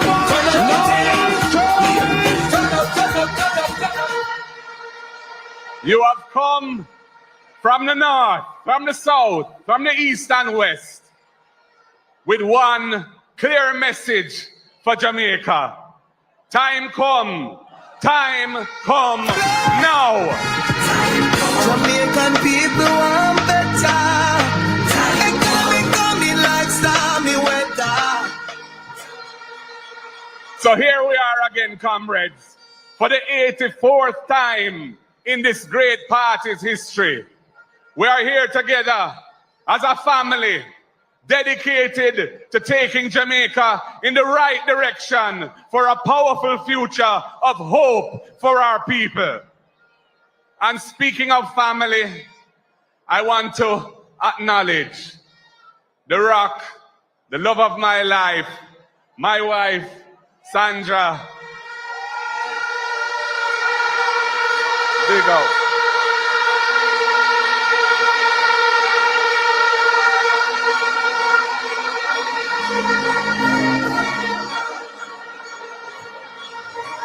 my son, Ben, who is in the house, and of course, the people of South St. Andrew. Without you, I would not be here. Big up all South Andrew massive in the place.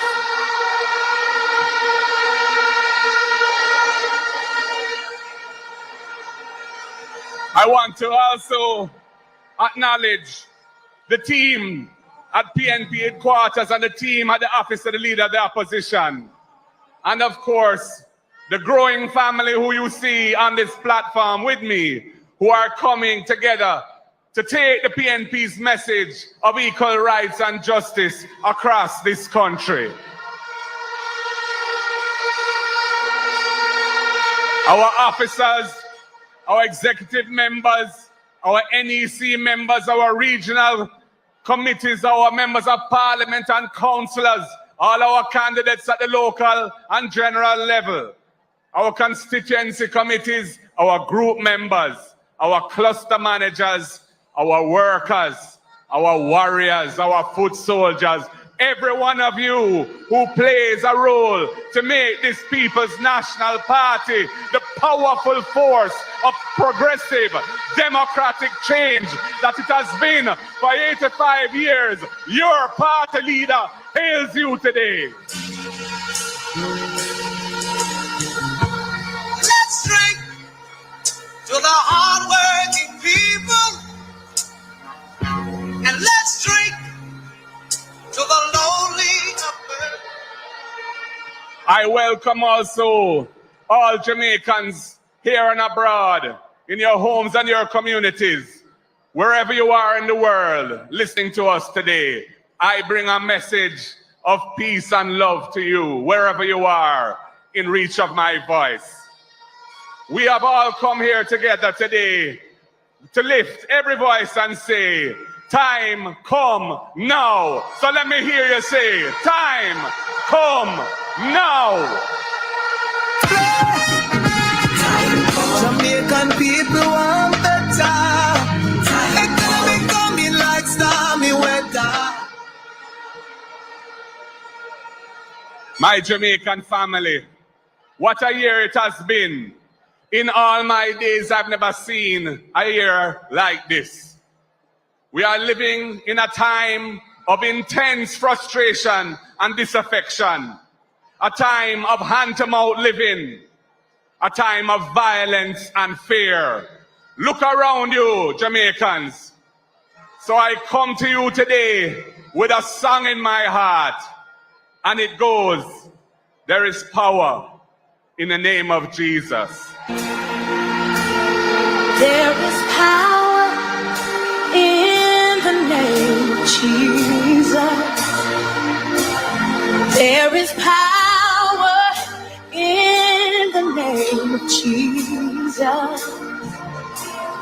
There is power in the name of Jesus to break every chain, break every chain, break every chain. Yes, my Jamaican family, time come now to break every chain that is holding this country back. We have had a long, tough, traumatic colonial history in this country. Our journey has been hard, and we are still living with the vestiges of the past that are holding us back. That is why the British King is still the head of state of our land, Jamaica. That is why we are not yet fully on board with the Caribbean Court of Justice as our final court. That is why we are so violent in how we deal with each other. That is why we don't even respect our own Jamaican language in this country. That's why we still deny communities access to their beaches. And it's why we see the government bulldozing houses of vulnerable Jamaicans, people who the state should be protecting, not oppressing.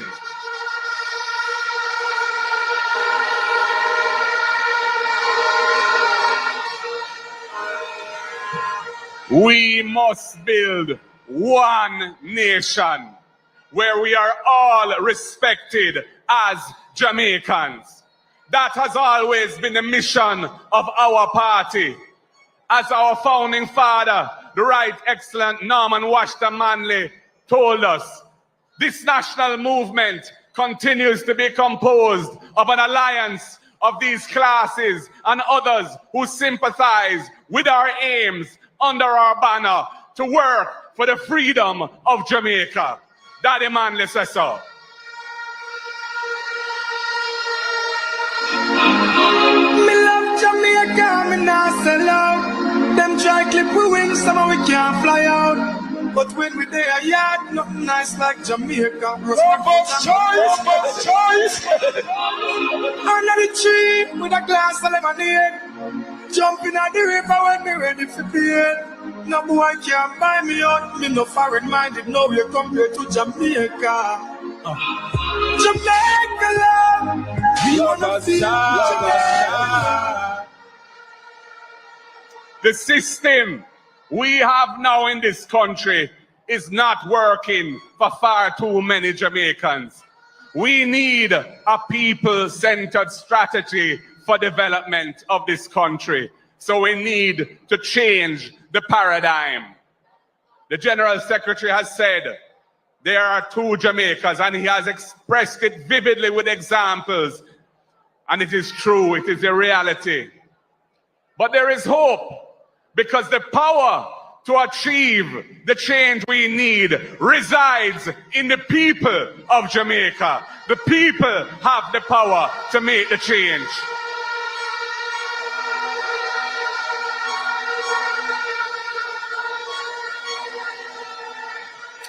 It is time to free the Jamaican people from the deep sense of frustration and oppression that comes from a system that is not working for the majority of our people. Jamaica must not squander the chance of constitutional reform we are undertaking as a nation at this time. The Constitution is the overarching guide to the way the whole system operates. It is the rules that we have made for ourselves and the processes that govern our lives as a people. The Constitution is not a meal deal, it is a big deal. As a first step, we must reform the Constitution to complete the decolonization process. We need to decolonize Jamaica once and for all. We in the PNP have no interest in moving to a republic while retaining the King's Privy Council in London as Jamaica's final court. That does not make sense to any progressive person. Jamaicans need a final court where they don't need a visa to go there and where the costs of attending court are not way out of their reach. Time come for a Jamaican head of state and the Caribbean Court of Justice as our final court. Decolonization now.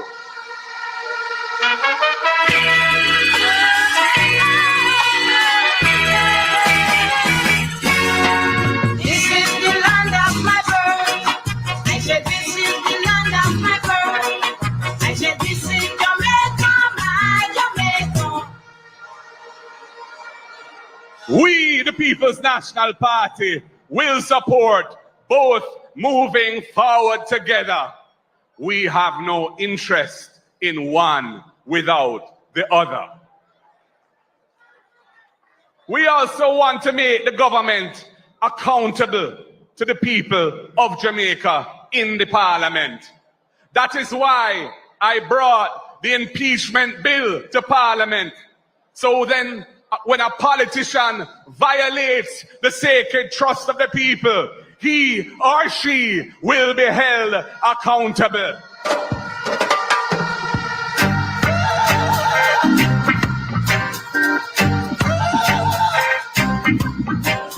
Them crazy. We're gonna chase those crazy ballers. We want to deepen the democracy. We want to make the elected people more accountable to those they represent. We must introduce a recall mechanism for non-performing elected representatives, as other parties and countries have done around the world. And we must restore the convention where the committees of parliament are chaired by the opposition. That was an innovation started by the other party, by a previous prime minister, and continued by us when we were last in government. But in 2020, Andrew Holness changed course with it. Those committees are supposed to be a check and balance on the government. They cannot be effective if they are controlled by the government. When Andrew Holness reversed the convention after the 2020 election, it was a retrograde step. And I tell you, he never put it in his manifesto that he'd be doing that. People, a corrupt government cannot liberate the people. If the head of the stream is corrupt, the entire river will be also. I do not support corruption. Corruption takes money away from children's education. It deprives hospitals of basic necessities. It means that roads are not fixed. Corruption deepens inequality. It siphons off taxpayers' money to make a few cronies richer with the political connections instead of benefiting the people.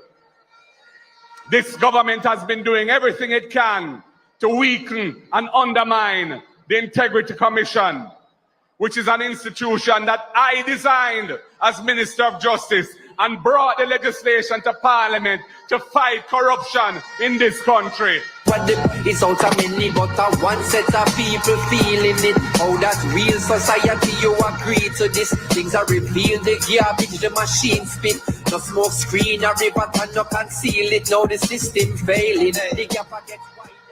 I have said it before and I will tell you again. Jamaica cannot move forward without a government built on integrity that embraces principles of good governance in this country. That is what I believe in. That is how I live my life. I, Mark Jefferson Golding, am a born Jamaican, son of the soil.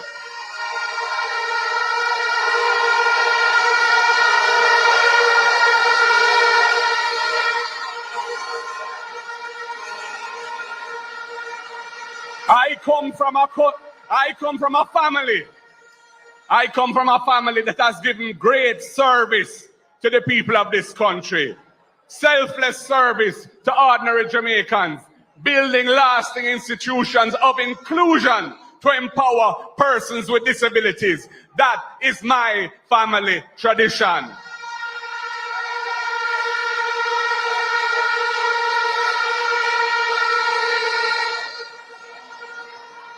I am who I am.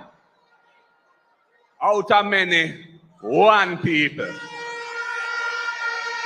I am offering myself to the Jamaican people for service in their interests with the skills, the knowledge, and the experience that I have gained in my life. I don't come here to scrape from the people. I come to serve all Jamaicans.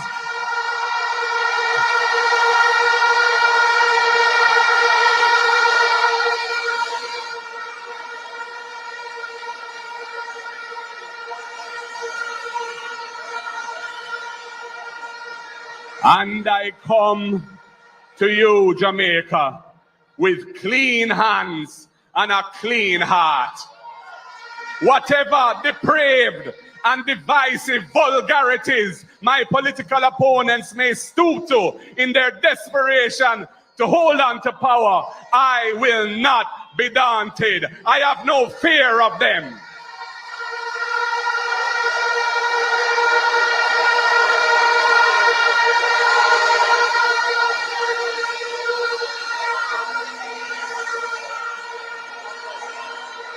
I stand firm in in leading our party in our mission of social and economic transformation to a better Jamaica for all our people. I am leading the People's National Power.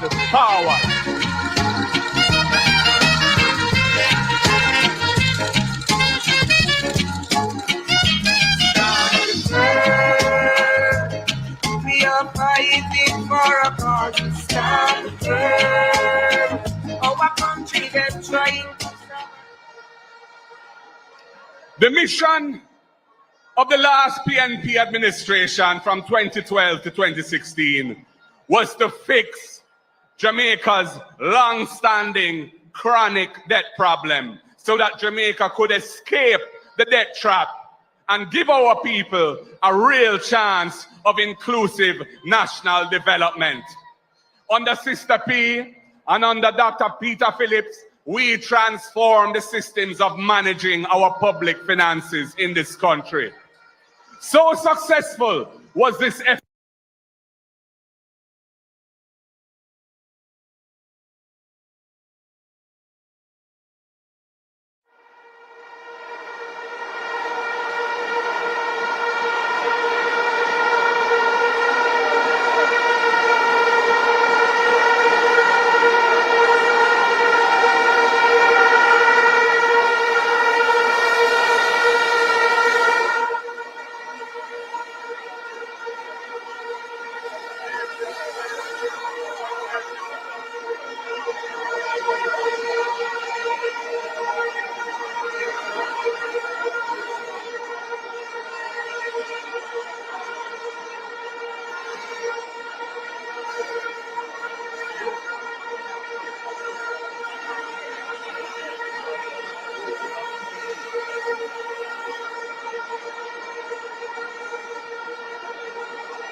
Len, tell the Russian, where is the Russian?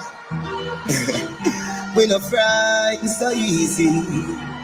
So much choice, with the army that no scare we. Love and shine where we stand. The Gaza.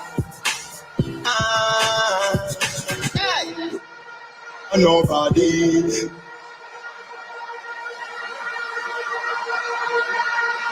Yeah. Yeah. The irony of it is, when that happened to Andrew Holness in Parliament, them claims that PNP sabotage him. I'm going to tell him some damn foolishness and I get myself in a trouble field.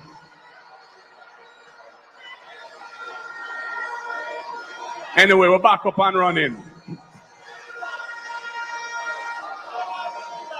So successful was this effort that in just 10 years, Jamaica's debt in comparison to the size of our economy, which is what the economists call the debt to GDP ratio, how big your debt is relative to the size of your economy, was cut in half over 10 years, from 147% in 2013 to 78% in 2023. But as great an achievement as it is not enough. While things look good on the books, we are not balancing people's lives, as Sister P would say. our economy is not delivering prosperity for the majority of our people.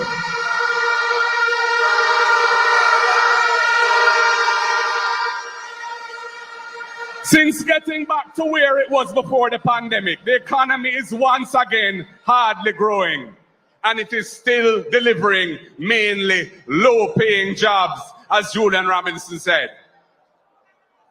The education system is failing our children, and our society is plagued by high levels of violent crime. How can any government claim they deserve another term in office when this is the record and this is what they're delivering for the people of Jamaica?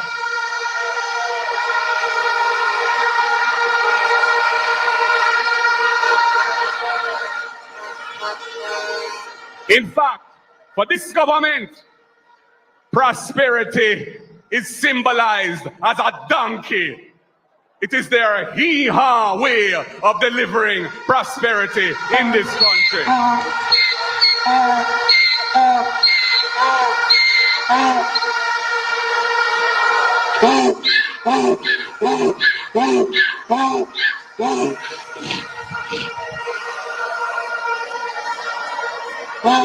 Their concept of prosperity is a beast of burden, a low-tech solution for modern-day problems. The JLP's jackass name prosperity is symbolic of the low-wage, low-tech, low-growth economy in which Jamaica is trapped. But the people are crying out for more. They want to see this country move in the right direction. They want to see positive change.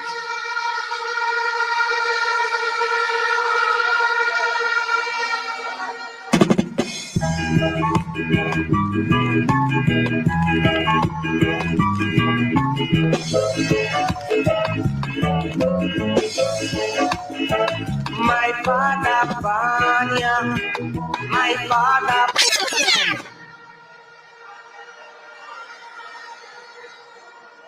They want opportunities to step up in a life and to see hope for a better life for themselves and their families.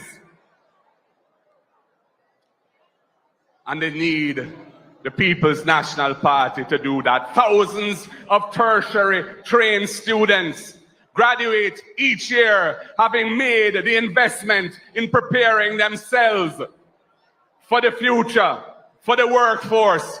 But they are facing the daunting prospect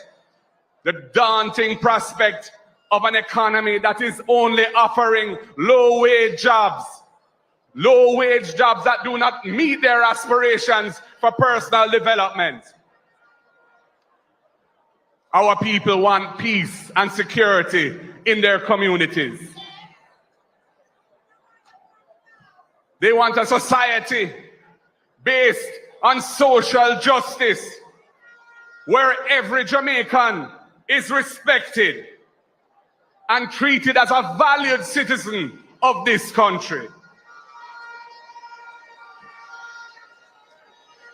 Jamaicans need a government that will begin to tackle the deep problems that are holding our country back, the challenges that are dimming the flame of hope for a better tomorrow.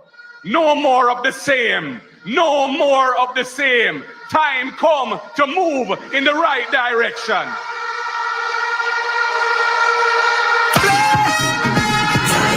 Jamaican people want better. Economic coming like stormy weather. Time come to take real steps towards the next era of transformation of our beloved nation. We can do it, Jamaica. So when the government gets a credit rating from the credit rating agencies indicating that Jamaica is a good credit risk, we know that. We made that happen. Dr. Peter Phillips, Sister P, with me doing the legal work to support it, made that happen. But it is not enough. And the people need more. And the power lies in the people to make it happen.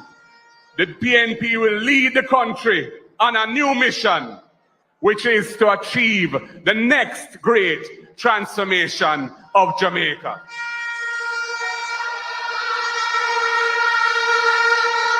We must take Jamaica out of the current low wage, low tech, low growth model and move forward to a higher level of national development.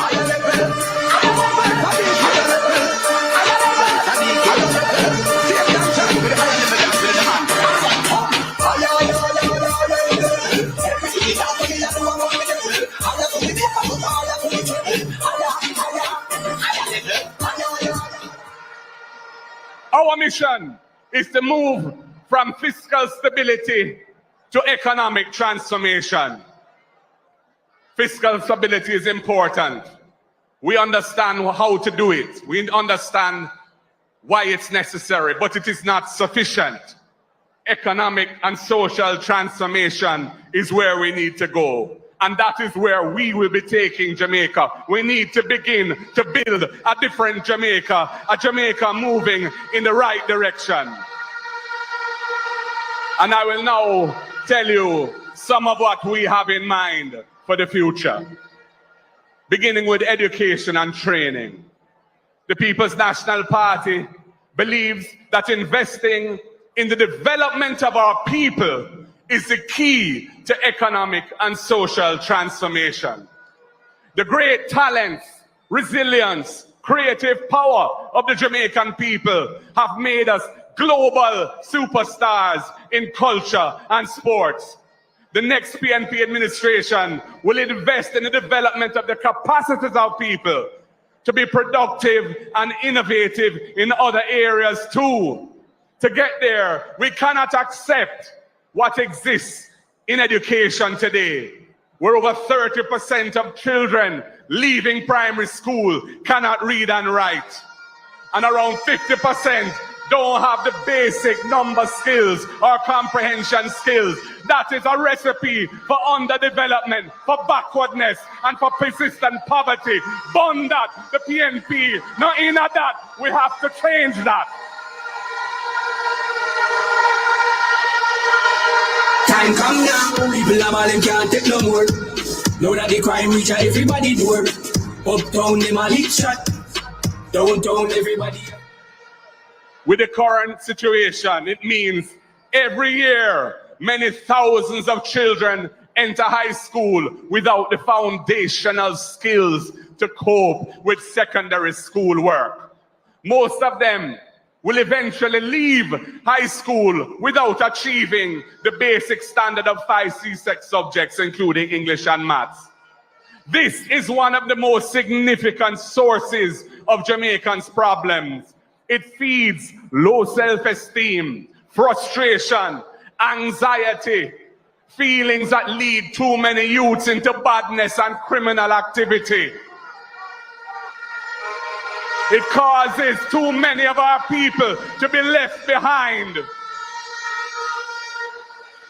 Those deficits in education and training leave us behind in the global race, the global workforce, as we are not attracting investments in high-paying, high-tech, value-added production of goods and services, which is the key to wealth creation.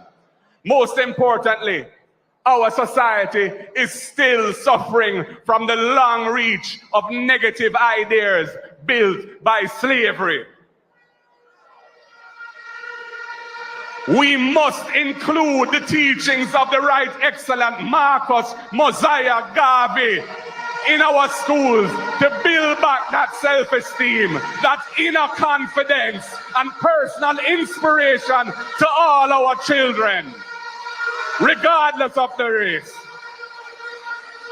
The power of the philosophies of Garvey, of racial upliftment, self-help, collective work, those will allow our children to recognize and believe that they are beautiful and brilliant and can achieve what they will if they set their mind to it and work steadfastly to accomplish their dreams and goals. Rebel speaks again. I said, be careful what you teach your little children. Make sure I know something to hurt them. Mind what you're saying to my sister. She could be the... We cannot address these fundamental problems that are retarding our national progress and holding us back without addressing the weaknesses in the education system. Taking our nation in the right direction can only happen with transformation in education and training. Education and training will therefore be the #1 priority for the next PNP administration.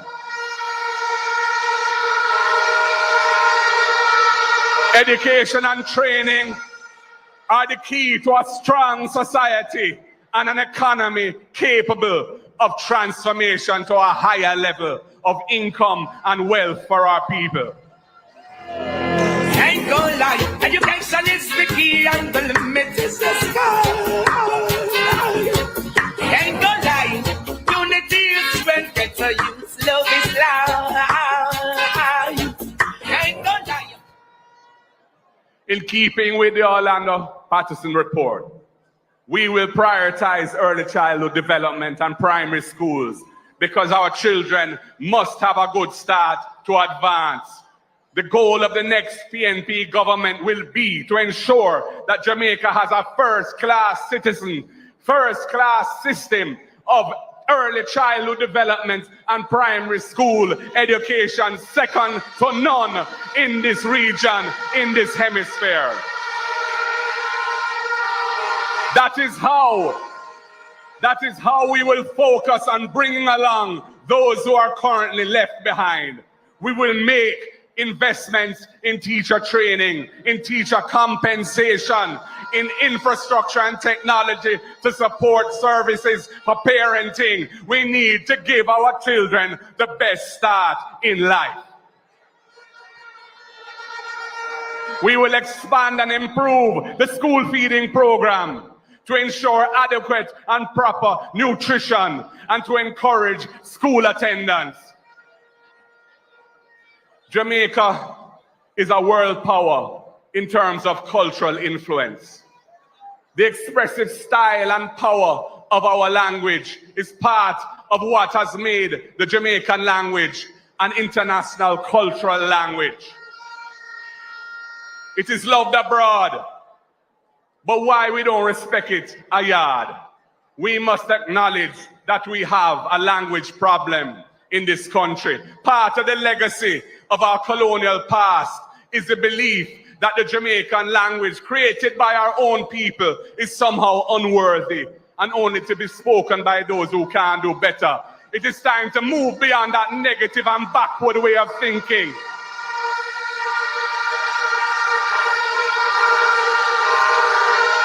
It is time for Jamaica to formally recognize Jamaican as a language and give it its due respect. A major cause of underachieving primary school performance is rooted in the assumption that English is the home language of our children. For many of our children, that is not so. We must use the Jamaican language to advance learning in English, arithmetic, and critical thinking. In the foundational years, we want all our children to be proficient in English, proficient in maths, to think critically. The Jamaican language has an important role to play in achieving that.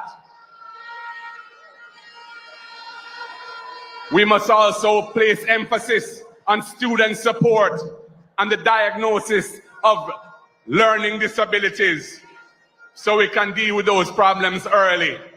Many of our children are troubled and need deeper levels of facilitation.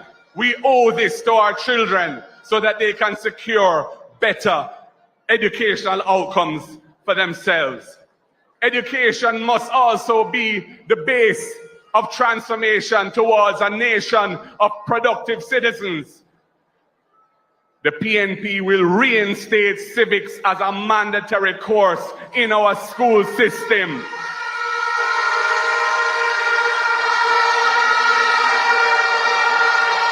Our children must understand the structure of the Constitution. They must know their fundamental rights and freedoms as a Jamaican citizen and how to build democratic governance in our country.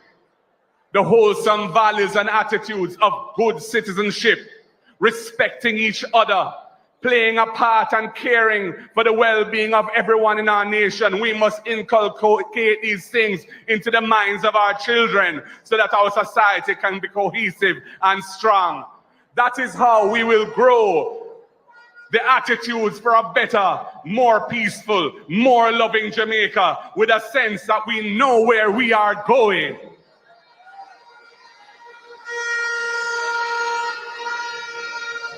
Education and training are the antidotes to poverty.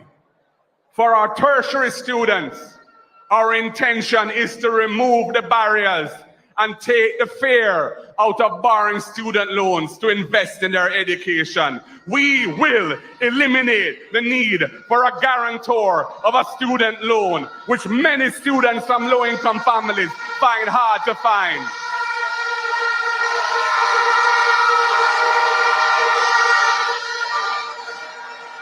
The state has a responsibility to build a thriving economy, and the state, not our students, should bear the risk of being out of a job. We will therefore introduce a loan payment rule which caps monthly payments at a manageable percentage of income. In periods where the borrower is out of work, their loan payments will be suspended and tacked onto the back end of their loan term. We will not make delinquent borrowers out of our students when they are unable to access jobs which the economy should be delivering for them. Turn up the thing, turn up the thing. In the area of training, Jamaica needs to provide training which is relevant to the current and foreseeable needs of the economy. We, the PNP, will incentivize partnerships between the state's training institutions and private sector companies which have strong training capacity to address the shortage of workers that is now becoming a major factor in the underinvestment in this economy. We will work with the private sector to solve that problem.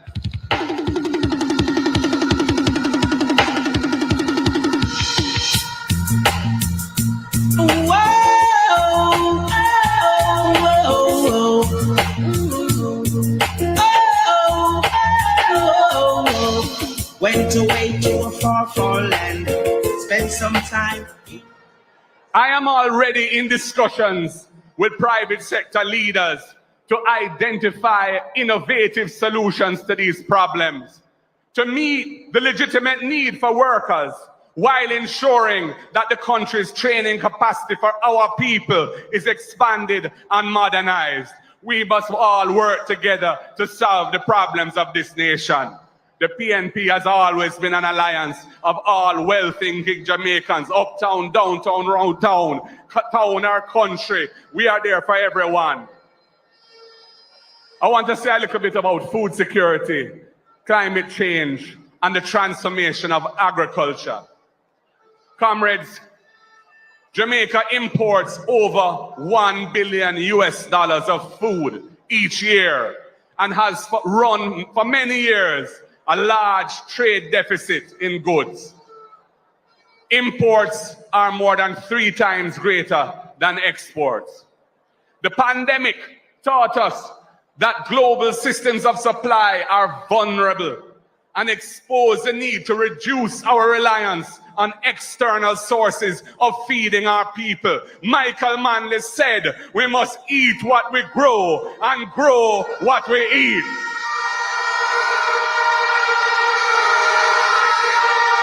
It is still relevant today.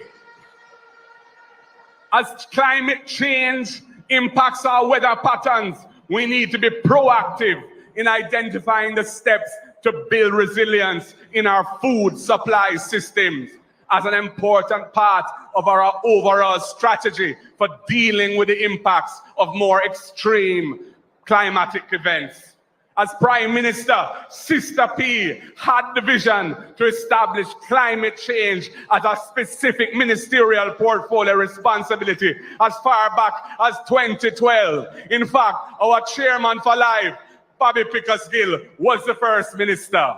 We will begin the work and continue the work that started then to continue to prepare Jamaica for what is to come. Agriculture will be a key economic priority for the next PNP government. The rural economy and rural society depend on agriculture, and developing agriculture is essential to ending rural poverty and expanding rural quality of life.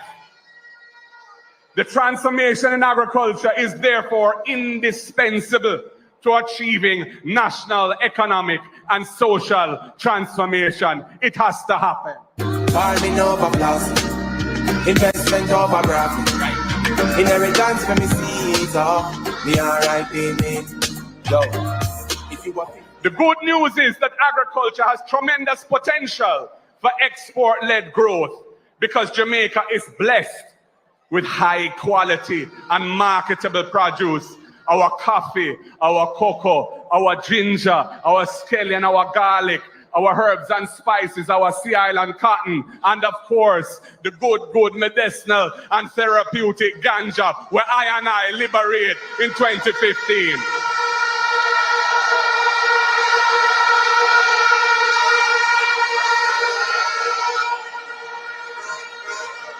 We must develop a modern nutraceutical sector based on indigenous knowledge and expand our aquaculture industry as part of the blue economy. These opportunities must be realized by strategic investments by the state and partnerships with the private sector. Modernization of the sector will not leave our small farmers behind. The needs of our farmers and fisher folk are central to our plan. It requires investments in training, farm roads, irrigation systems, storage facilities. It requires integrated relationships between larger investors in agriculture and agro-processing and smaller farmers to achieve transfer of technology and best practices. It means deepening the linkages between farmers and other sectors of the economy, especially the hotels and restaurants. Many of these initiatives started under previous PNP governments, but they need to go further, and the next PNP government is going to be treating this as a priority. We will expand the mechanisms of technical support for farmers and revive state support in the areas of marketing and distribution, including having clean and dignified markets for our people to come and buy their food.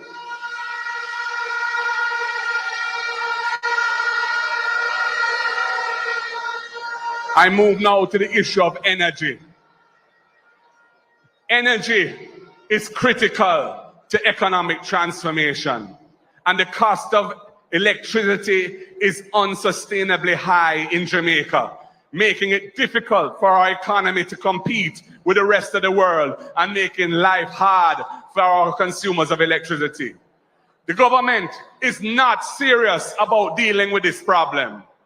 The existing large investments came out of the efforts of the last PNP administration, and I want to big up Comrade Philip Paulwell for the work he did, and Comrade Vin Lawrence as well, through the ESET, to bring huge investment in renewables to Jamaica. That pipeline dry up under the JLP. And it is bad management of that portfolio why we have not seen the progress continue since the JLP came to office. We need to transition our energy sources from fossil fuels to renewables. We will put renewed energy into transforming Jamaica's energy mix to produce more clean energy from renewables and reduce electricity costs which are significantly higher now than when we left office. The high level of irregular electricity consumption in Jamaica is also a challenge. It has an important social dimension as people fear disconnection, fear prosecution, and they suffer the inconvenience of prolonged power outages when JPS imposes protective measures to reduce non-paying consumption. Many families in Jamaica want to regularize their status as electricity consumers, but cannot afford the high cost of rewiring, inspection, and certification to do so. The next PNP government will introduce a major program to assist households to regularize their electricity consumption. And we will include, as part of the regularization process, the installation of solar panels at people's homes so that ongoing electricity usage of regularized customers is more affordable and also reduces Jamaica's carbon footprint. Cause the dollar gets it easier, and the solar line did it would have cheaper, but for JPS you prefer keep your Ebenezer. So your schools fund to get the people where you starve, and every year you buy a better vehicle. I moved out to the issue of technology. The next PNP government will establish a National Research and Development Council, bringing together all relevant institutions from within the state, academia, the private sector, and the trade unions to develop, monitor, and evaluate a national R&D strategy, research and development. We need to draw on all available technical expertise across the society, public and private sector, academia, to prepare the country for unfolding impacts, both positive and negative, of artificial intelligence, AI. It is already clear that AI is going to have profound effects on many aspects of life, the economy, the society. But we need to prepare ourselves for the new era of AI that is emerging so that we can proactively take advantage of the opportunities and also manage the risks. We believe in the importance of research and development to move the economy to a higher level. We will accelerate the tax write-off of expenditure on research and development to encourage greater investment in innovation that ties agriculture to manufacturing, science and technology, and advancing the labor force. Our new direction must be built on solid research and collaborative effort. I move to the issue of workers' rights. The People's National Party has a long history of respect for the workers and workers' rights as part of our decolonizing mission of nearly 100 years. We established under Michael Joshua Manley the Industrial Disputes Tribunal to promote fairness and harmony at the workplace. We passed laws to give employees rights to notice pay and redundancy pay if they lose their job because their job disappears. We created incentives for companies to establish employee share ownership plans for their workers. I was part of the team that worked with Michael Manley in the 1990s to develop an employee share ownership program to empower our workers and create wealth for them. We empowered women by passing laws for equal pay for equal work and for maternity leave. And Beverly Manley, who is here, Beverly Manley Duncan, who is present, was a foundational force behind those important reforms. Big up, Sister Bev. Sister P herself brought the sexual harassment legislation to Parliament in 2016.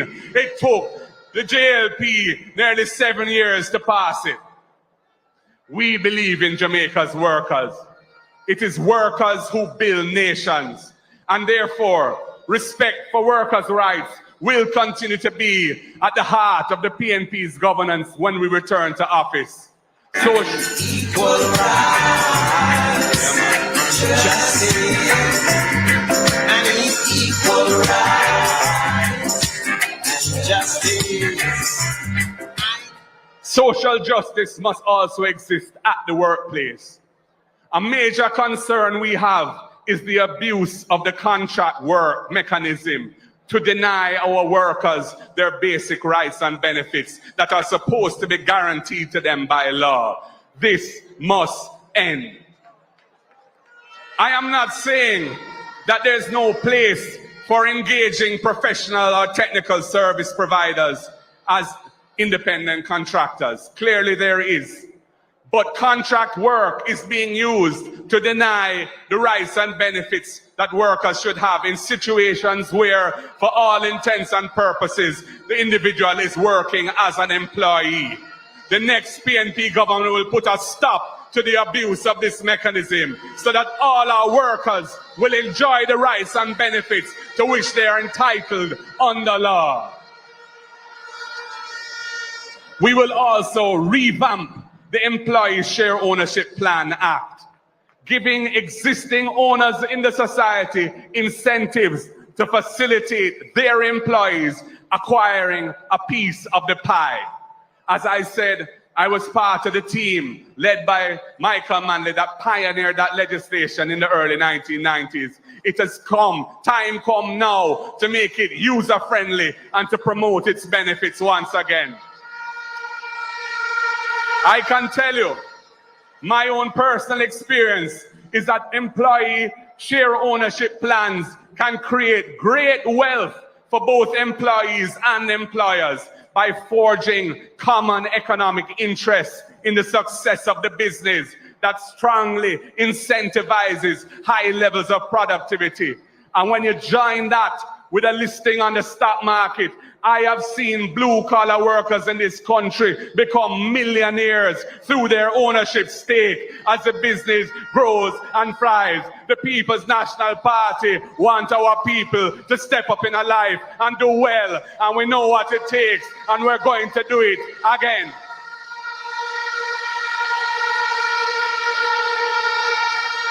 As I said in May, it is also time to increase the income tax threshold from 1.5 million to at least 3 million to take account of the high levels of inflation since it was last reset 7 years ago and give a reasonable buffer for ongoing inflation, which is still a problem.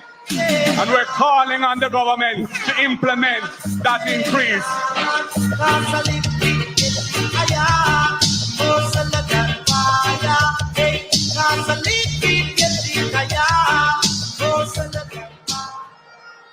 Comrades and friends, my fellow Jamaicans, we live in an era where people want to have a piece of the pie.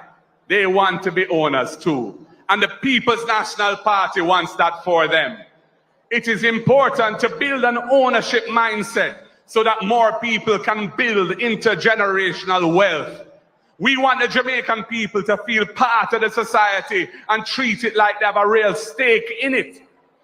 Economic transformation must have as an imperative the expansion of the ownership base of the society. And we believe that this can be achieved through investment in micro, small, and medium-sized enterprises, which are really the most progressive part from a social perspective of uplifting the people through private entrepreneurship. MSMEs are a critical generator of employment, income, and growth, and are therefore vital to achieving the economic transformation, which is our mission. The People's National Party will modernize the laws and bureaucratic procedures that apply to our MSMEs. We will create a supportive and nurturing ecosystem for startup businesses so that formalizing their businesses is attractive, welcoming, and easy. Tax requirements, red tape must be minimized and simplified to allow new businesses to successfully establish themselves within the formal system, where they will have access to finance for expansion and other benefits that are not available in the informal sector. For example, the last PNP government designed and passed incentive legislation for the establishment of special economic zones, the SEZs. Apart from the former free zone firms, which have transitioned into the SEZs, it has also become a preferred route for new investors in Jamaica It is the SEZ law that has achieved that. I want to big up my friend Anthony Hilton. When he was minister, he pioneered that legislation. Now, under that act, operators in the special economic zones are offered low tax incentives. They have a special 12.5% corporate income tax rate, which is half the rate now paid by local companies. They get relief from tax on rental income, GCT relief, employment tax credit, and a promotional tax credit against their R&D and training expenses. SEZ firms benefit from customs relief, stamp duty exemptions on land transactions, and tax deductions relating to capital expenditure. But I say, if we can create special zones and benefits for large investors, why not do the same thing for micro, small, and medium-sized business people too, and for the informal sector to bring them into the formal sector?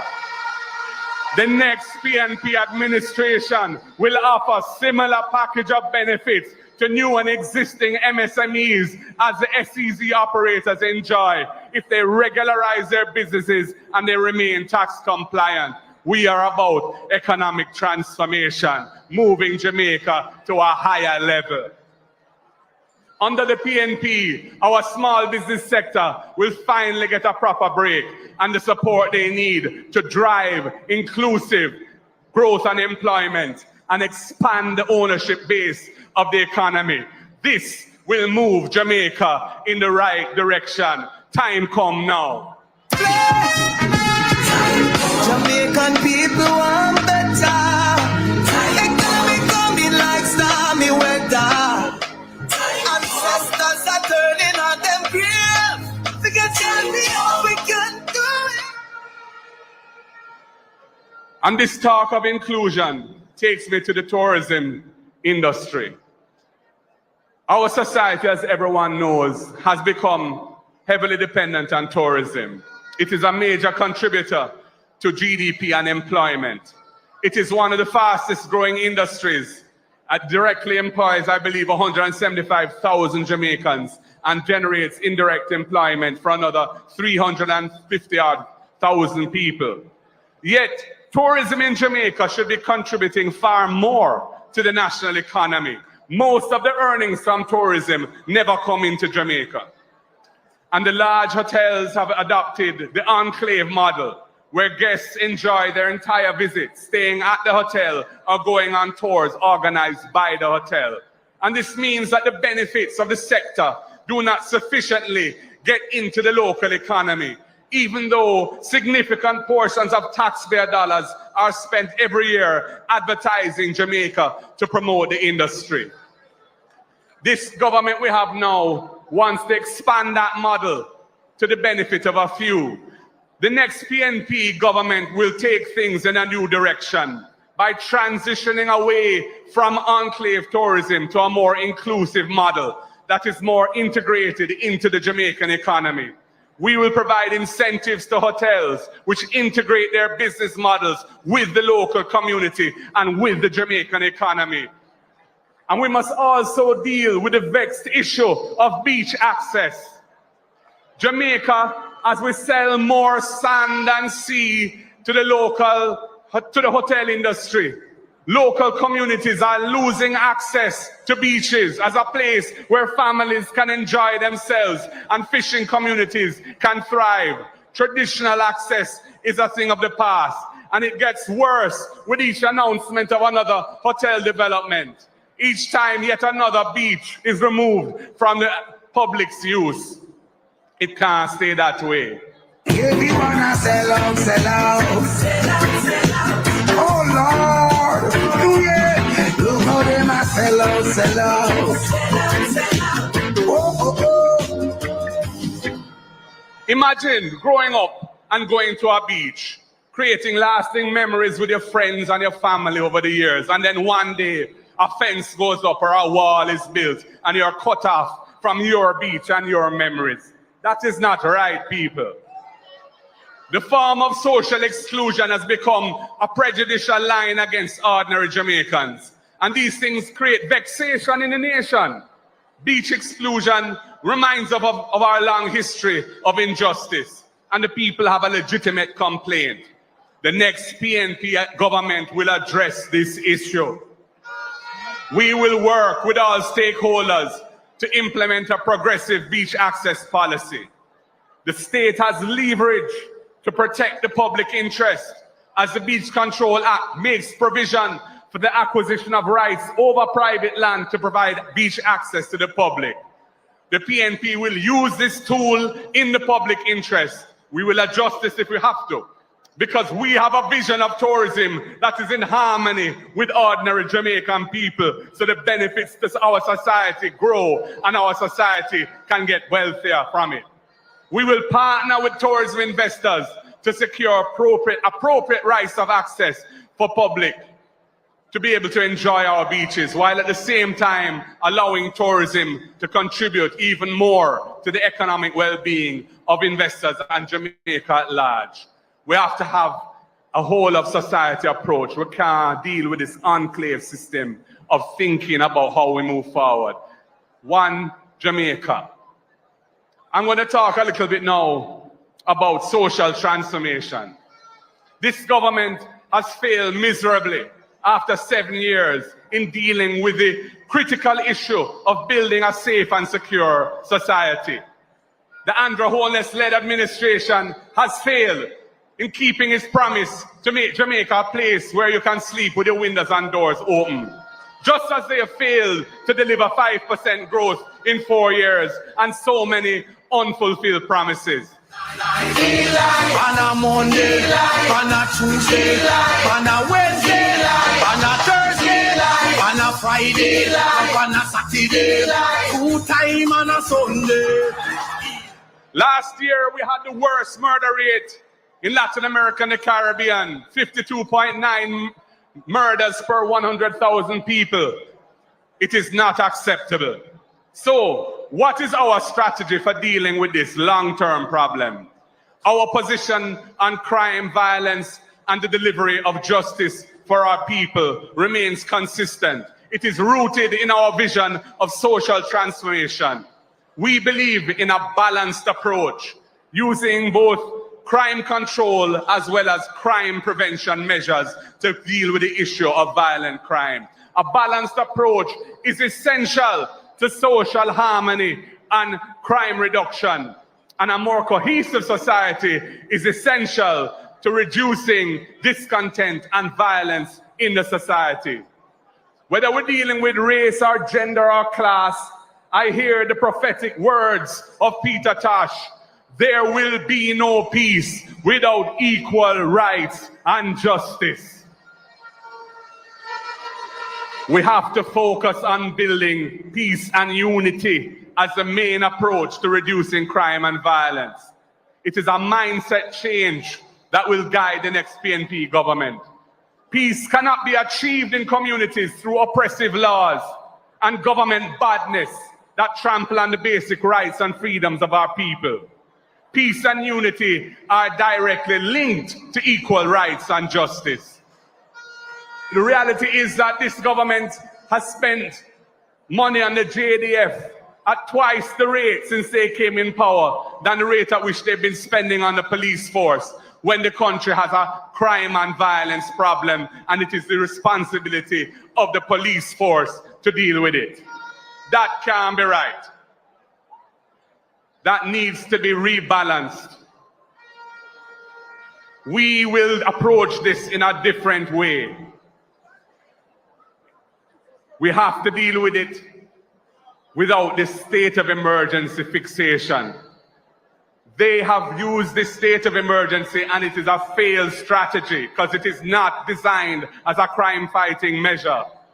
And they've introduced a very dangerous situation because every Jamaican's basic rights and freedoms are suspended when they're in a state of emergency.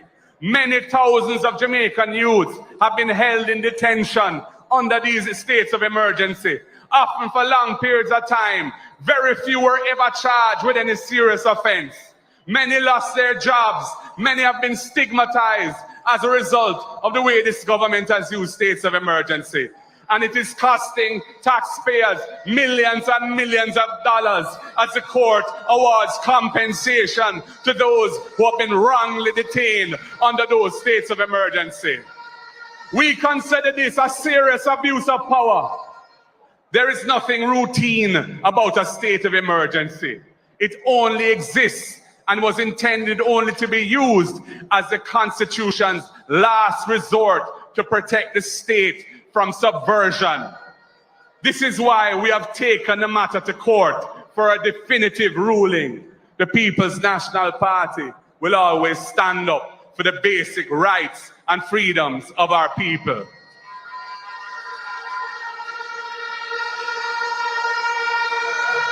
The increasing militarization of law enforcement is not a strategy that we endorse.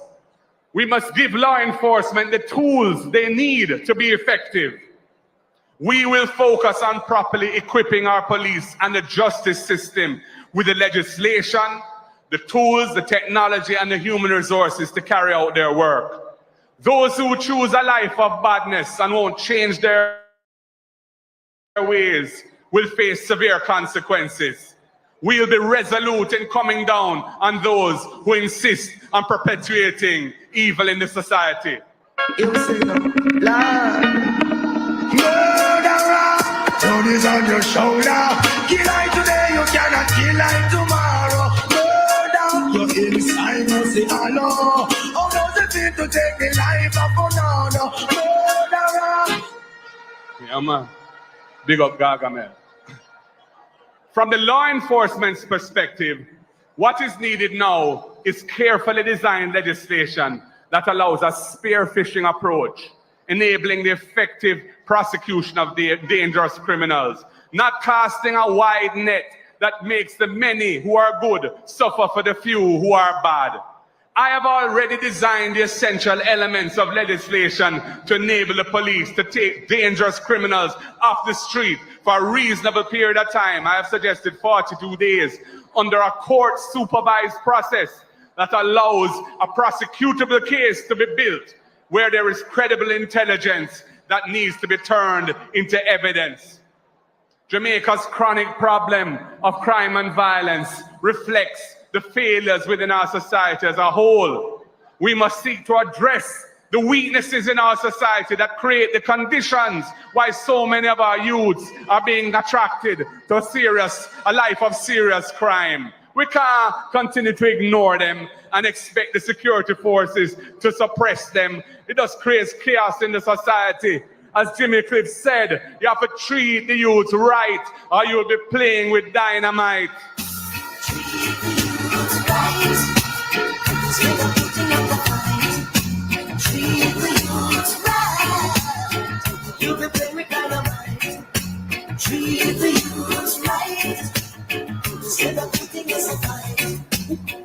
We in the People's National Party understand these things, and that is why we are in favor of effective interventions to deal with youths who are at risk.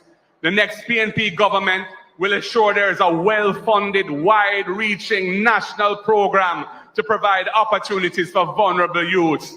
We must give them a chance to become productive citizens through mentorship, training, remedial education, job placements. We must help them to develop life skills, building their self-esteem and their sense of citizenship.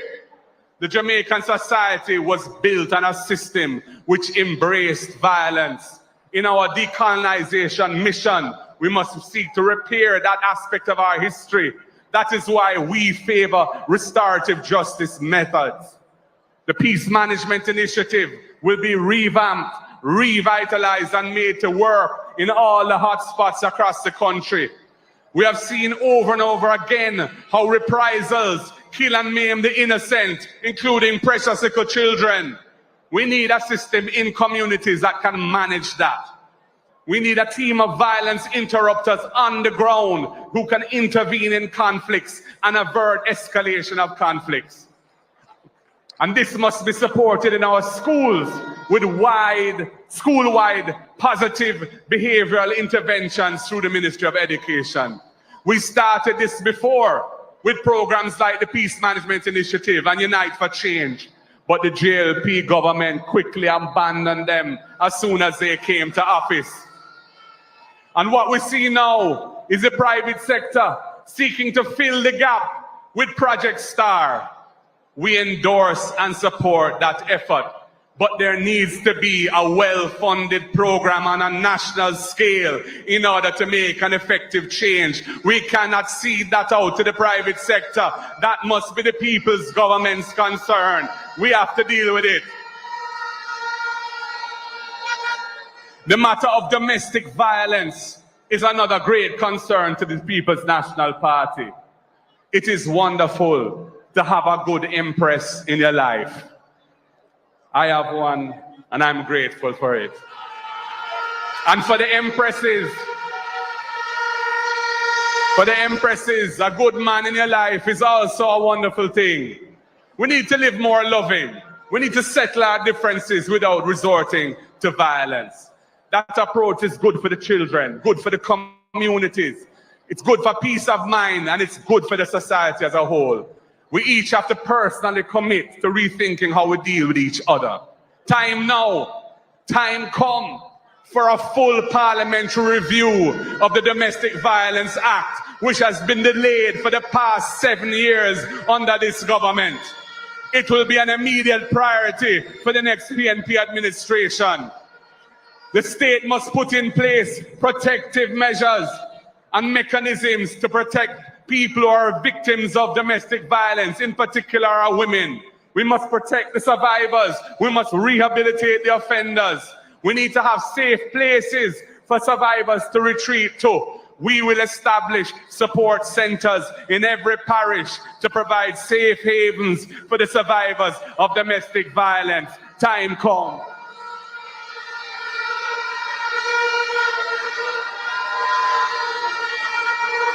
In our prison system, inadequate attention to rehabilitation and post-release employment opportunities has resulted in an acceptably high rate of persons reoffending, and then they end up back in prison again. It is over 40% recidivism rate in Jamaica. It means the prison system as it's currently operating is contributing to making crime and violence worse. The whole society benefits when a former criminal turns his life around and becomes a constructive member of society. We have to move this in the right direction. Too many Jamaicans suffer serious abuse of one sort or another, and they get no means of lawful justice. So apart from rehabilitation and reform in our prisons, we will pass legislation to empower the public defender to bring legal proceedings to defend the rights of vulnerable Jamaicans. As it stands now, the public defender doesn't have that power. And we will expand the scope of the Office of the Public Defender to become a national human rights institution to monitor and report on Jamaica's performance in respect of the rights of our citizens. This kind of thinking is not new to the PNP, people. We never just come. We have a long history of pursuing a social justice agenda for the people of Jamaica. Our law relating to ganja had been an instrument of oppression for 100 years. We decriminalized ganja so no one can be arrested or charged for a jar of weed or a spliff. PNP did that.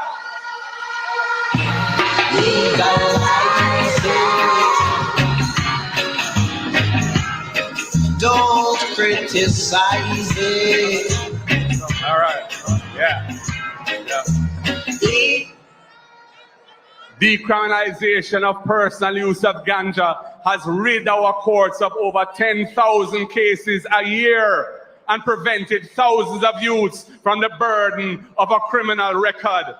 We also established the automatic expungement procedure to clear the police records of anyone who in the past had been convicted of an offense involving the personal use of ganja. The People's National Party is the party of liberation of the people.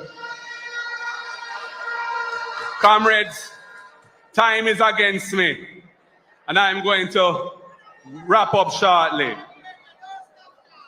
I have a lot more things to say, let me tell you, but they will come another time. What I want to close by saying is this. The next PNP government intends to move Jamaica in the right direction. Our concept of progress requires social and economic transformation, not just fiscal discipline. Fiscal discipline is necessary, but is not sufficient. We understand what it will take to achieve higher levels of inclusive and sustainable economic growth to drive national development. It must be built on principles of integrity, inclusion, equity, and justice. We believe that the Jamaican people have the power to make this happen, and it requires the leadership of the People's National Party to take Jamaica forward on this great mission of hope for our people. Time come now. It is dependent on you and me, and all well-thinking Jamaicans at home and abroad, working together for the greater good. So coming out of this wonderful 85th conference, let us continue, comrades, to build the unity and strength that has brought us to the point where we have reached today. I am confident that the Jamaican people will give us the chance to implement our plans for delivering hope and a better life for the people of Jamaica as we continue to focus on our noble objectives and our historic purpose as a political party. I have no doubt that the PNP will form the next government of Jamaica, building on what we've achieved over the past year to make ourselves ready to shoulder the responsibility of government in service to the people of Jamaica. Comrades and friends, we have had a remarkable conference. We have made sound strategic decisions for our party. We have outlined a vision of hope for the people of Jamaica. Let us continue to work together in our groups, divisions, constituency, and regions to ensure that when the trumpet sounds, we deliver the victory for the People's National Party. God bless you all, God keep you all, and God bless Jamaica, land we love. And comrades, when you're leaving, if you're traveling by bus or you're traveling the road, take care. Don't drive too fast. Don't hang out the bus. Be good, disciplined PNP people. One love, comrades. One love. The word is love. Know that the crime reach everybody door. Uptown, them a leak shot. Downtown, everybody have to get flat. They no have a clue how we stop the crime. Every day it a climb, this have to be a sign. Come red, step up, make we try the line. Jamaica need a change, this have to be the time. Time come, tell them other one, them say them time done. A progress we are dealing with the long run. With PNP the betterment must come, must come. Time come, tell them other one, them say them time done. A progress we are dealing with the long run. With PNP the betterment must come, must come. Watch it crime, watch it stress, watch it poverty. All know me can't see no prosperity. We have the people and the purpose and the plan. Don't know say I'm a body man. Come red, step up, make we take back we country. Poor people now feeling prosperity. I feel join on and stop this austerity. Mark a the man with the real sincerity. Time come. With PNP the betterment must come, must come. Comrades, can we be upstanding for Jamaica Rise as we adjourn this public session of the 85th Annual Conference of the People's National Party?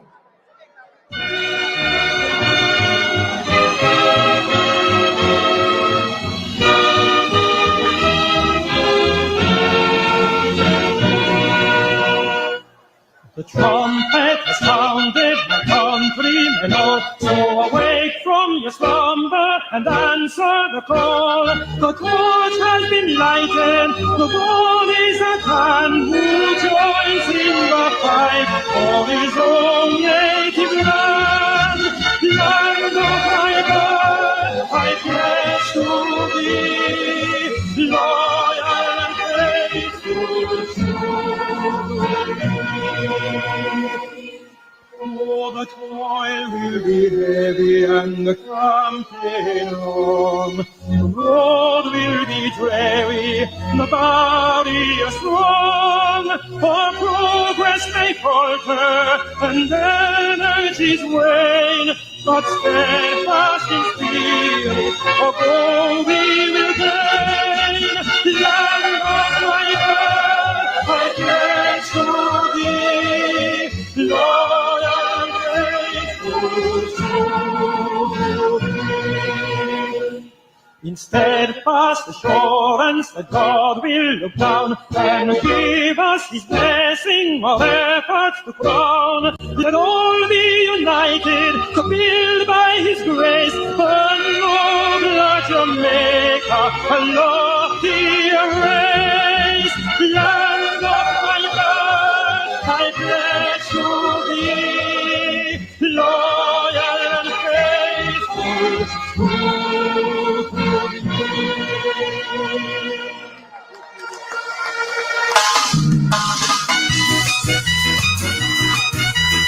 Yes, comrades! Youth and youth! Undecided voters! PNP coming again! So tell your neighbor, tell your friend! Green man a ride like mule! And I take the nation for fall! But we have a new name for him! What's his name? His name Eli! Oh, we tired of the labor. Comrades, if you see some car keys lying around without an owner, I'll be willing to take it so that we can return it to the person who lost it. If you lost a pair of glasses in the bathroom, I have it here on the platform as well.